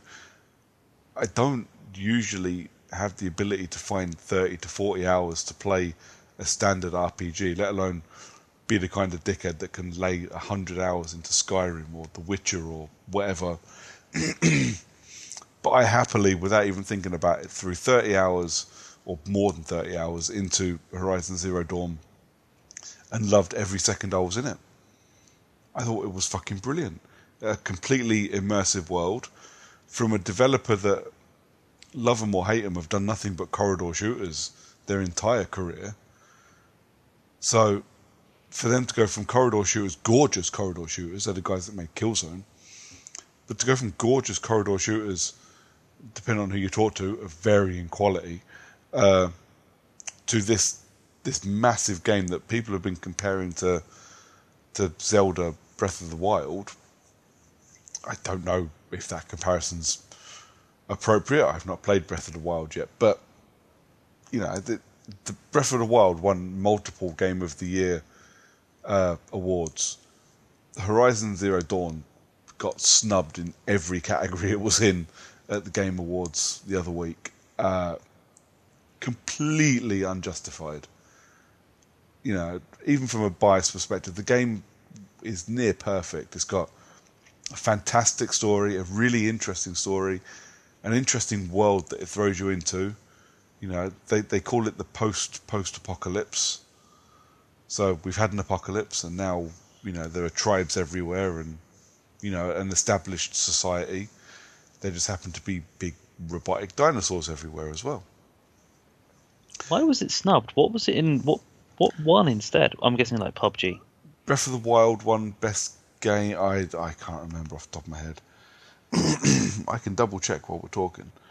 But yeah, That's fine. I'm not that interested. But the thing it did more than anything else was it managed to keep me interested. I wanted to see the story resolved. I wanted to explore. I wanted to do things, and I've barely scratched the surface of it. I am aware of that because, much like the other games I've played, like Assassin's Creed, I knew that I was getting close to the point where the only game I'd be able to talk about would be Horizon Zero Dawn. So I did rush through to get the story done, and I didn't do a lot of the side quests. I didn't do, I didn't investigate everywhere. I will. I own the game. It's not one I rented, it's one I own. So I will definitely be going back to it. It's had a massive DLC released for it called The Frozen Wilds, which I haven't got to yet. So I will definitely be going back to that as well. Yeah, it was just an amazing game, a really fun game. And I would recommend it to Absolutely everyone. For the record, it lost Game of the Year to Zelda. It lost Best Game Direction to Zelda. Best Art Direction to Cuphead. Best Narrative to What Remains of Edith Finch. What else? Oh, Ashley Birch, who plays the lead character, lost Best Performance to the woman from Hellblade. And I think that might be it. I think that might be it. Oh no, it lost Best Action Adventure Game to Zelda as well. So yeah, it got its ass handed to it in quite a big way at the People's Choice, the Video Game Awards, the Keeleys. But yeah, everybody should fucking play Horizon Zero Dawn. And no, it's not a surprise that that's my game of the year.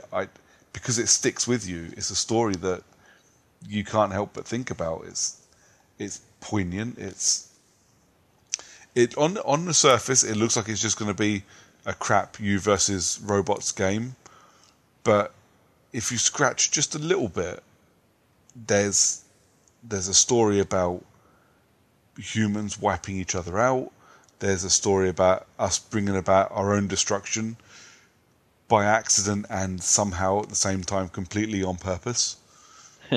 It's got a lot of things to say in the social climate that we're in at the moment, and I'm not just talking about the baseball glove looking cunt bag that's running the United States. I'm talking about just society in general as a whole. You know, we are on a very real path to destroy ourselves, and Horizon Zero Dawn picks at that just a little bit, but just enough for it to stick with you. It's smart, it's clever, it's great. I can't recommend it enough. I don't think I've got anything else to say. No, I'm really glad you enjoyed Horizon Zero Dawn. I mean, it's a game I kind of really wanted to pick up myself, but not owning a PS4 kind of puts a damper on that. Yeah. There's so many PlayStation games that I've missed because I was very late to the PS3 party. Yeah. I missed all of Uncharted. I just probably won't ever go back to play. I'm lucky enough to have been one of the people who's, I've definitely played The Last of Us. Yeah. And when The Last of Us 2 eventually comes around in like 4 years' time, I might be ready to pick up a PlayStation Pro by then. Yeah, The Last of Us doesn't get hit till 2019 at the earliest, I don't think. And I've got whatever the latest, the actual 4K PlayStation console when that comes out. Yeah. I mean, I've got my TV ready. That's all I'm missing. But for me, Switch first, then PlayStation. Yeah, PlayStation Pro will probably happen next couple of months. You know, a bit of overtime, trading in some tech, things like that. I think I'll get a PS4 Pro soon. But yeah, I need to get the TV. And then, yeah, definitely a Switch happens for sure early 2018. I don't Switch needs to happen long before EGX. Or whatever's the next big event that we need to do next year. Yeah. It definitely needs to happen before EGX. I think it probably will happen, quarter 1 2018, just because Bayonetta 1 and 2 are on the way, and Bayonetta 3 has now been confirmed. So, yeah, there's going to be. I really want it just for those. But again, I've sung it praises, and all I've done is played it at EGX. I want to play Mario Rabbids because it was fucking awesome. Yeah. So I've done this a bit late as well, mainly because I have no social media at work, and I wasn't 100% sure we were going to record tonight when I got home today, and I just That's my fault, not no one else's. Just all me. I will own up. No, it's not that. It's just because shit happens. It's not the first time we would have delayed recording something. It would have been fine, but I kind of went, well, just in case we're not, I'll stick this out and give people a day to respond. But in fact, they had like 2 hours, which was fine. So I stuck a thing out on the Twitter page and just asked people for their game of the year or what games they've enjoyed. We got not many, but we got a couple of responses. Including a 2-year-old game. Yeah, I'm going to get to that. So, Owen Hughes, the guy that runs Foul Critics and co-owner of the Set the Tape website with our mate Tony, he replied to us twice. First with his wife's list of favourite games this year. What's his wife's name? I always forget. Elisa, I think is how he pronounces it, or how she pronounces it. But yeah, I've never met her. I'm, as yet, not sure she's real. But yeah, his wife's games of 2017, number one was Zelda Breath of the Wild. The quote here is, "It's just beautiful, not even just artistically, it's an amazingly well put together world and game." I will have to take your word for that. I think he played it on the Wii U. Or, sorry, I think she played it on the Wii U. Didn't know it was on Wii U. I thought it was Switch exclusive. No, it's on both. I don't believe he's got a Switch. I'm not sure. I don't know what every other person has. Everyone owns a Switch apparently, but us. Yeah, apparently so. And Monster Hunter Stories. They've taken all the annoying things about collecting games and improved it. A fun and easier Monster Hunter game. Cool. Nice. Yeah, thank you, Elisa, via Owen. Or thank you, Owen, for letting your second personality out to talk to us for a bit.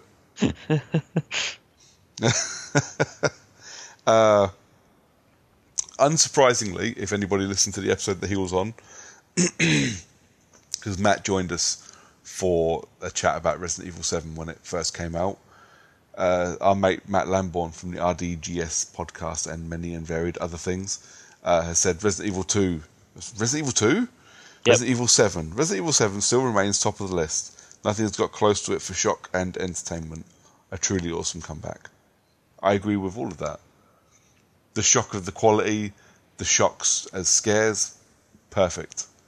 A close call, I think, between that and Horizon Zero Dawn. And I think the only thing that pipped Horizon Zero Dawn to the post for me was it was the game that I've been looking forward to for 2 years, and it delivered. You know, which when you look at Agents of Mayhem and Ghost Recon Wildlands, and you know, they just didn't, even though I'd been looking forward to them for 2 years. So, but yeah, I agree with that completely. Which the games that I was looking forward to got, actually turned out to be good. Owen then responded with his games of the year. Or his main personality. His main personality is game of the year. So this one is Owen talking. Number 3, Pokemon Ultra Sun and Moon. Woo! And he literally says, because Pokemon. Yeah, good enough. Number 2, FIFA 18. Because he's an idiot. Yeah. I don't know. Soccer games. I don't get it. Everybody else seems to. If you feel the need. That's fine. I'm not judging you much, Owen. And number 1, Metroid. I didn't even realise there was a Metroid game this year. I had no idea. Maybe on the 3DS. Yeah. Metroid Samus Returns. I think it was a 3DS title. Super addictive and infuriating in equal measure. Was great to play another new Metroid platformer. Yeah, fair enough. Yeah. Brian. Brian. Games of 2017. Yes, I asked for games of 2017, and Brian, who was on the Mass Effect episode with you and the Assassin's Creed episode with us, or the first Assassin's Creed episode with us, best moment, getting into Andromeda and the EOS mission with the commentary from the sick kid. I don't know what that means. But I'm Andromeda, fine. Mass Effect, awesome. Other best moment, Syndicate's Jack the Ripper DLC. It's a 2-year-old game. You Just cannot let it go, man. cannot have a 2-year-old game as your game of 2017. You're not allowed. This is not the same coin. You are not allowed to choose old games or hardware for your game of the year. And our mate Lee actually liked and retweeted the thing, but then didn't answer me. So fuck you, Lee. I'm going to pick Lee's for him. His game of the year is Destiny 2. I actually, to be fair, I think me and him did have a conversation. I think he said his game of the year was probably Event Horizon. Event No, Horizon, the video game. Horizon Zero Dawn. No, you've already said it's Event Horizon now. Well, Event Horizon, the video game, is Dead Space. That's an old game. You can't have that. But yeah, no, thank you for everybody or all three of you that replied. I did want more, but obviously I can't organise a piss up in a brewery. I will pick randomly from my own memory of what my friends have told me, but I'm going to go with Dunny. So again, Mr. Fantastic that he is, we'll probably go with Breath of the Wild. Fair enough. So yeah, there's that. Cool. Honourable mentions? Have you got any? Yes. Could have made it. Should have made it. I've got some honourable mentions because I'm going to pick. I've got 3 on my honourable mentions list actually. Okay. Number 3, Resident Evil 7, which was actually so good at being a horror game, I couldn't get past the first 10 minutes. Yeah, I'll let you have that. I'm also going to put as an honourable mention because I don't feel like I could put it onto a list because it's just DLC. That's GTA 5's Doomsday Heist. Okay. Because I've played this. It's literally this weekend that I played it. It was fucking brilliant. The story of the heists themselves, fun. The heist missions themselves, brilliant. And you don't need to play with 4 people to do them. So you don't need to. If you're like me and you've got like only really able to get 2 people on to do heists to play with, you don't have to find some random fucker who can fuck up repeatedly and then leave. Fair enough. Just wasting everyone's time. Yeah. And final honourable mention for me is a game that probably would have been considered a contender for Game of the Year if I actually owned a Switch, and that is Mario and Rabbids Kingdom Battle. Fair enough. Because playing that at EGX was probably the most fun I've ever had, and I have no idea what the fuck was going on. Yeah. I think everybody that played that hasn't played an XCOM game before is probably feeling kind of the same. I mean, I've only got 2 honourable mentions, and they're not on the list because they're bad, not by any stretch, but they just. Well, my first, excuse me, my first one is Injustice 2. Like I said earlier, not bad in the slightest. I fucking loved it. Just basically, if we were doing a top 5 or a top 10, it would easily be in the list. My other one is Death of the Outsider, which is the Dishonored 2 standalone expansion where you play as Billy Lurk. I would have put this easily into my top 3 if it wasn't for a couple of things. And the first one is, it is basically DLC, even though it's a standalone game. I didn't really feel like, because I've played and loved the other 2 Dishonored games, I didn't really feel like I loved it, but it didn't feel like a Dishonored game. It felt like a bit of DLC. Because I was done and dusted with all the trophies for it in like 8 hours. Which anybody that's played Dishonored and Platinumed it knows that's easily, a 30-hour Platinum if you're rushing. And I was taking my time. So it did feel like DLC. Also, and it's the only game review I've written this year. It's the only game review I've written in quite some time. But I felt like I rushed it. I felt like I didn't enjoy my time with it because I was playing it to write about it. And it's no one's fault but my own for taking on the job of writing a review for it. The review came out quite well, I think. But I felt like I wasn't playing it to enjoy, which is why I stopped writing this year. But I got to the end and went, okay, I've played this, I've written my review, I really want to play it again to enjoy it. And when I booted it up, I just went, I don't want to play it. So it's installed on my One X, so even though I've changed console since it came out, I've installed it, it's all ready to go, and sometime in the new year I will play it again for nothing but fun. and see how I go. But talking about the new year, we're both challenging ourselves to stuff this year. Yeah. Do you want to explain your one first? So I'm challenging myself to a 2018 challenge. I'm solely going to play games that are either A, released in 2018, B, have DLC released in 2018, or have a free-to-play weekend stroke EA Access Vault edition or Game Pass edition for Xbox Yeah. in 2018. So I'm not going to touch anything because the biggest problem I had for this year for my list of games was because I was too busy playing games from last year. Yeah. I played FIFA 17 right up until pretty much September. Destiny 1 again was playing almost right up until September. I was struggling to find other games to play from this year because I just kept, well, almost every single week of episodes of recording, every other week when we were sitting here, I was going, I only played Destiny and FIFA, and well, that's pretty much it. It's a good thing we've got other things planned for this week's episode, like talking about Assassin's Creed or Yeah. talking about other games, or we have guests on or something, or there's someone else, some other reason to why we don't need to talk about what we've been playing, Yeah. because all I've played is 2 games that I've been playing for the last like 7 to 24 months. So I'm focusing entirely on new stuff. Nice. I think that's going to be a bigger challenge of mine. To be fair, I'm looking forward to seeing how you get on with it.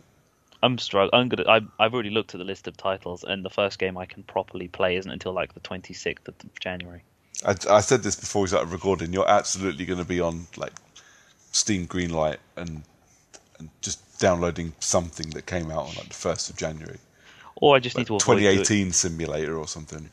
Hopefully something happens in the first couple of weeks so that our first episode in January doesn't involve me going, so what I've been playing is myself. Yeah. Because that's also not new for 2018. No, it is not. Excellent. Well, I'll tell you about my challenge. Well, obviously you know about my challenge. But there are a couple of things I'm doing in 2018. One you know about, one you are about to find out about.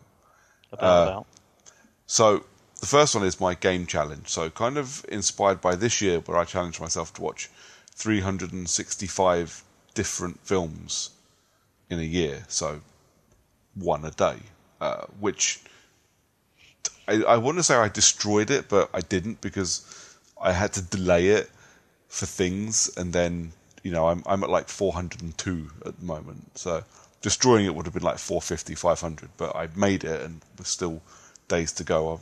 I'm fine. To be fair, you were like 150 ahead of schedule, like in February. I was. My problem was I wanted to finish my challenge on Fight Club, which is my favourite film of all time. And they were showing it at the Prince Charles Cinema, which is my favourite cinema in the world.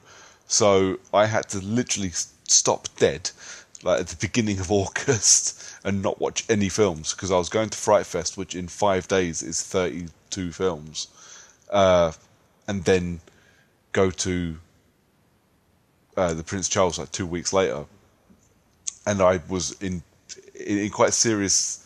I'm quite seriously close to fucking it up if I carried on watching films. That's beside the point. So this year, because I'd done that while we were trying to be a podcast, and it really fucking limited the amount of time I could play games. So this year or next year, 2018, my challenge is going to be basically I want to have finished a different game for every episode we record. So obviously, there are games that are like 40 minutes long, which will count, but I'll use those to buff up the numbers if I need to. But so basically, I want to get to the end of 2018 and have finished at least 26 games, because we record bi-weekly. I mean, this doesn't count for if we do E3 again this year, because I'm not going to be able to finish a game between podcasts when the podcasts were literally 4 hours apart. It's not going to happen. But the standard episodes, a new game, so 26 games by the end of 2018. That's my goal. My other thing I'm doing, and I will share this a bit more in January after Christmas, because I'm going to be hitting up people for charity donations. Yay, charity. Well, I was watching I was watching Groundhog Day the other day with the wife and the kid, and I said, can you imagine just how fucking bad it would be to watch Groundhog Day like all day, like just over and over again on Groundhog Day? So I was like, maybe I'll do it just for a laugh. And I kind of, like, about an hour later, made what is quite possibly the worst joke I've ever made. Maybe one of the most offensive things I've ever said as well. When I went, I should do it for charity, and then kind of left it at that. And an hour later went, I'm going to do it for Alzheimer's. Wow. That's pretty hardcore, even for you, mate. So on the 2nd of February, which is Groundhog Day, it's Friday, I've taken the day off of work, and from midnight to midnight, I'm going to be watching Groundhog Day over and over and over again, back to back for 24 hours, for the Alzheimer's Society, so for charity. Because why the fuck not? Well, it's a good film. It won't be by the time I'm finished with it. Well, what was it? There's been at least one occasion where they've had a Twitch stream of Groundhog Day from midnight to midnight, and I think, what was it, Cineworld 4 years ago did actually put Groundhog Day on in the cinema on Groundhog Day. Yep. But they had two showings of it, one after the other. Yeah. It was like a double bill of Groundhog Day. It was fun. It was brilliant. I don't think anybody climbed on it, because it was, people are idiots. But so obviously we'll give the thing away at the end, but follow me on Twitter, because my plan is to just document my suffering for 24 hours over Twitter. If I make a few quid for charity, it would be really cool. I'm doing it for a bit of a laugh, but I want to do something good with it as well. Not just because I felt like a cunt for making that joke, but it is actually, it's not a thing that's ever affected me, but it is one of the scariest things for me. I don't really care about, or say really cares, that sounds callous, it's not, but things like cancer and brain disease and things doesn't scare me. Alzheimer's scares the living shit out of me. So I kind of want to do a little bit of charity thing for it. But yeah. Obviously, I'll stick like things for donations and shit. They will be everywhere in the new year. I'm not hitting people up before Christmas, because that is the ultimate cunty thing to do. It's like, Christmas is coming, give me money. Yeah, but in the new year, I will be, sharing things for fundraising and stuff. But yeah, those are my two challenges currently for 2018. The two current challenges, I like that, because there's clearly going to be more that's going to happen over the course of the year. Well, I hope so. It'd be boring if it wasn't. You could do a 24-hour gaming session. Yeah. Oh, well, this is the other one. So I asked on Twitter what games I should play for my 26 games challenge, and after slacking it off no end, our good friend Colin Sheridan from Last Save Loaded said, you should play Homefront Revolution. I was like, fuck. So I have bought a copy of Homefront Revolution, and I have to stream it when I play it to prove that I've actually played it. But in fairness to Colin, and being the good sport that he has also bought a copy, and we're going to do some co-op streaming as well. So that's going to be a laugh, I think. What's so bad about Homefront Revolution? It's fucking shit. Well, it's a shit story. It's a shit game. It's a shit engine. It doesn't play. It's just absolute bollocks. And it was one of the first games I talked about on the podcast, and it was one of the first games I talked about by saying I turned it off after 2 hours because it was shit. Yeah, I don't want to play Homefront Revolution, but now I kind of have to. I've got a half a list. I will be asking for help as the year goes on for people to suggest things. You know, there'll be Twitter polls. There'll be, on more than one occasion, I'm sure I will say, John, please pick me a game to play. I will not be playing certain things. So, Arkham City. yeah, see, Arkham City, as much as I didn't like it, I would pick it up and play it to finish it because I should finish it. There's a game that I see no issue with playing Arkham City, especially as I can pick it up because it's been remastered on the new machines. So easy. Telltale's Guardians of the Galaxy. I don't want to finish. I don't care about Guardians of the Galaxy. Ooh, actually no, even better. The Walking Dead. Which one? So know how much you don't want to play The Walking Dead season 2. Oh, fuck it. Yeah. I own it. So yeah, there you go. Another one for the list. And it's a short one as well at that, so it's that's padding. I think that's pretty much our podcast. Oh, are there any games you're looking forward to in 2018? Oh, games I'm looking forward to is Far Cry 5. Yeah. Right off the bat, at the start of the year, Far Cry 5 is definitely on my list of games that I'm. Yeah. I don't know what it is about Far Cry 5 that I really liked, but I really liked playing it at EGX. Yeah, it was really fun to play. It was a good game. It looks like it's going to be amazing in co-op, which should be a laugh. I know exactly what it was. It was that random bear. Yeah. That I could kill because my time ran out, or the woman came around and said, "Okay, everyone, time's up. Move on. Next people need to come down." And as she said that, a bear killed me because I was trying to kill it first. Yeah. So that was vendetta for me. And then we went around to playing it a second time, and after completing the bit of the story, I drove and I found where that bear was, and I killed that motherfucker. And then I killed a second bear. Nice. Just to prove a point. I mean, I'm in no way looking forward to it for reasons that will get the RSPCA and PETA on us, but fuck bears. But yeah, I'm really looking forward to Far Cry 5. That's probably my big one of the year. RDR2 maybe. I don't know. I'm in two minds about Red Dead Redemption. It's all about hardware for me in 2018. I think PS4 Pro, Switch, new TV. Okay. By the time I get to the end of 2018. You won't have any money to play games. I won't have any money to play games. Thank God for Boomerang Rentals. But yeah, mate, I think we're done. Jeez, we've clocked over 2 hours. This is a bumper episode. It is, but I think there's like half an hour of filler at the start we probably shouldn't have actually bothered with. Yeah, maybe we'll knock it out. We'll see.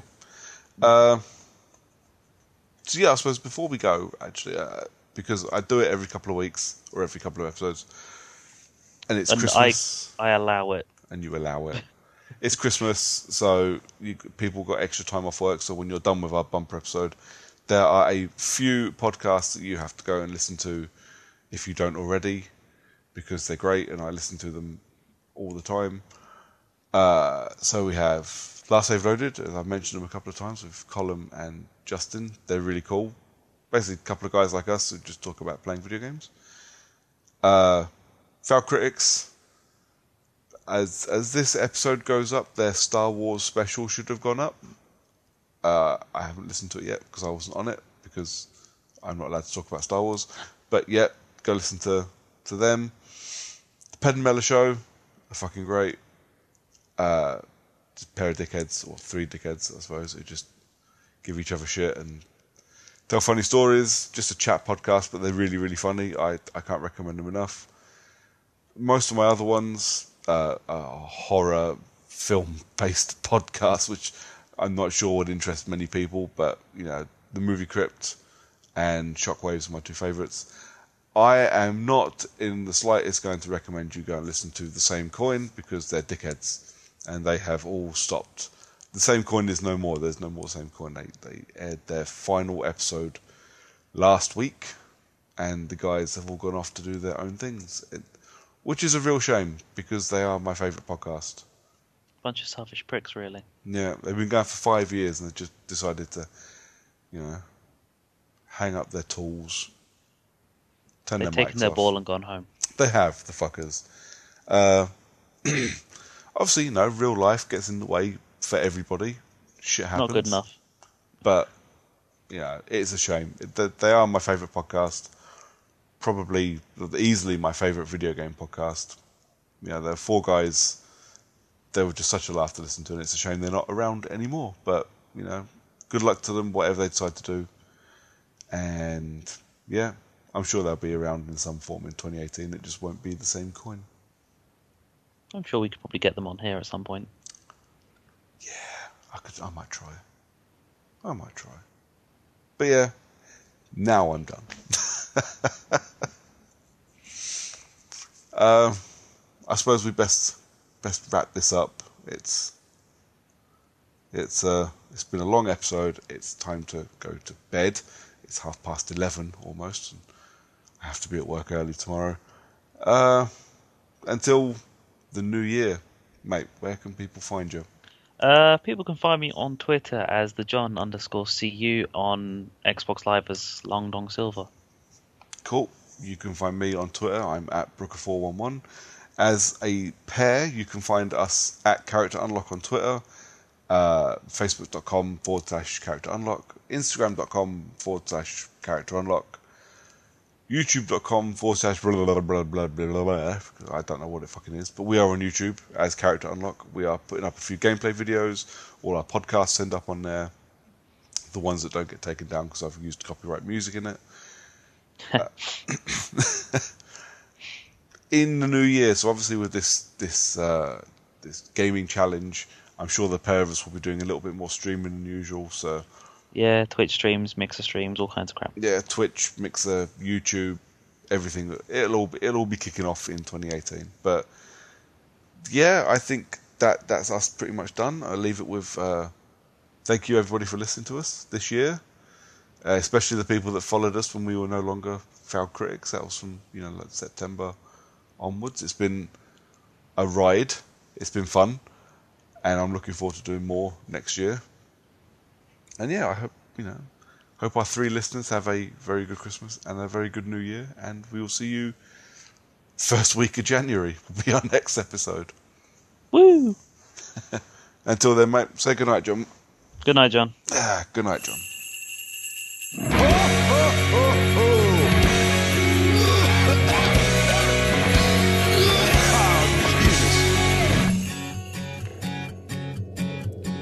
There ain't nothing more depressing than a pine tree, gussied up with candy canes and balls.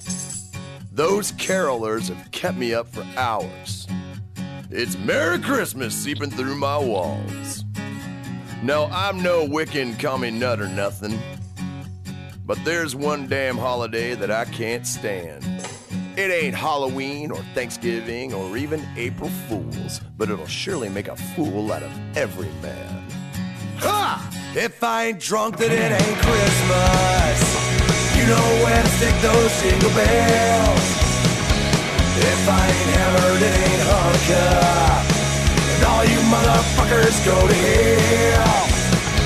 If I ain't cockeyed, it ain't Kwanzaa. Joy to the world, Jack and Cooks. If I ain't drunk, then it ain't Christmas. 'Cause I ain't never anything but broke. Now every year the malls are just a madhouse, full of empty pockets, thoughts, and smiles. Just the smell of eggnog makes me vomit, and those colored lights are fucking infantile.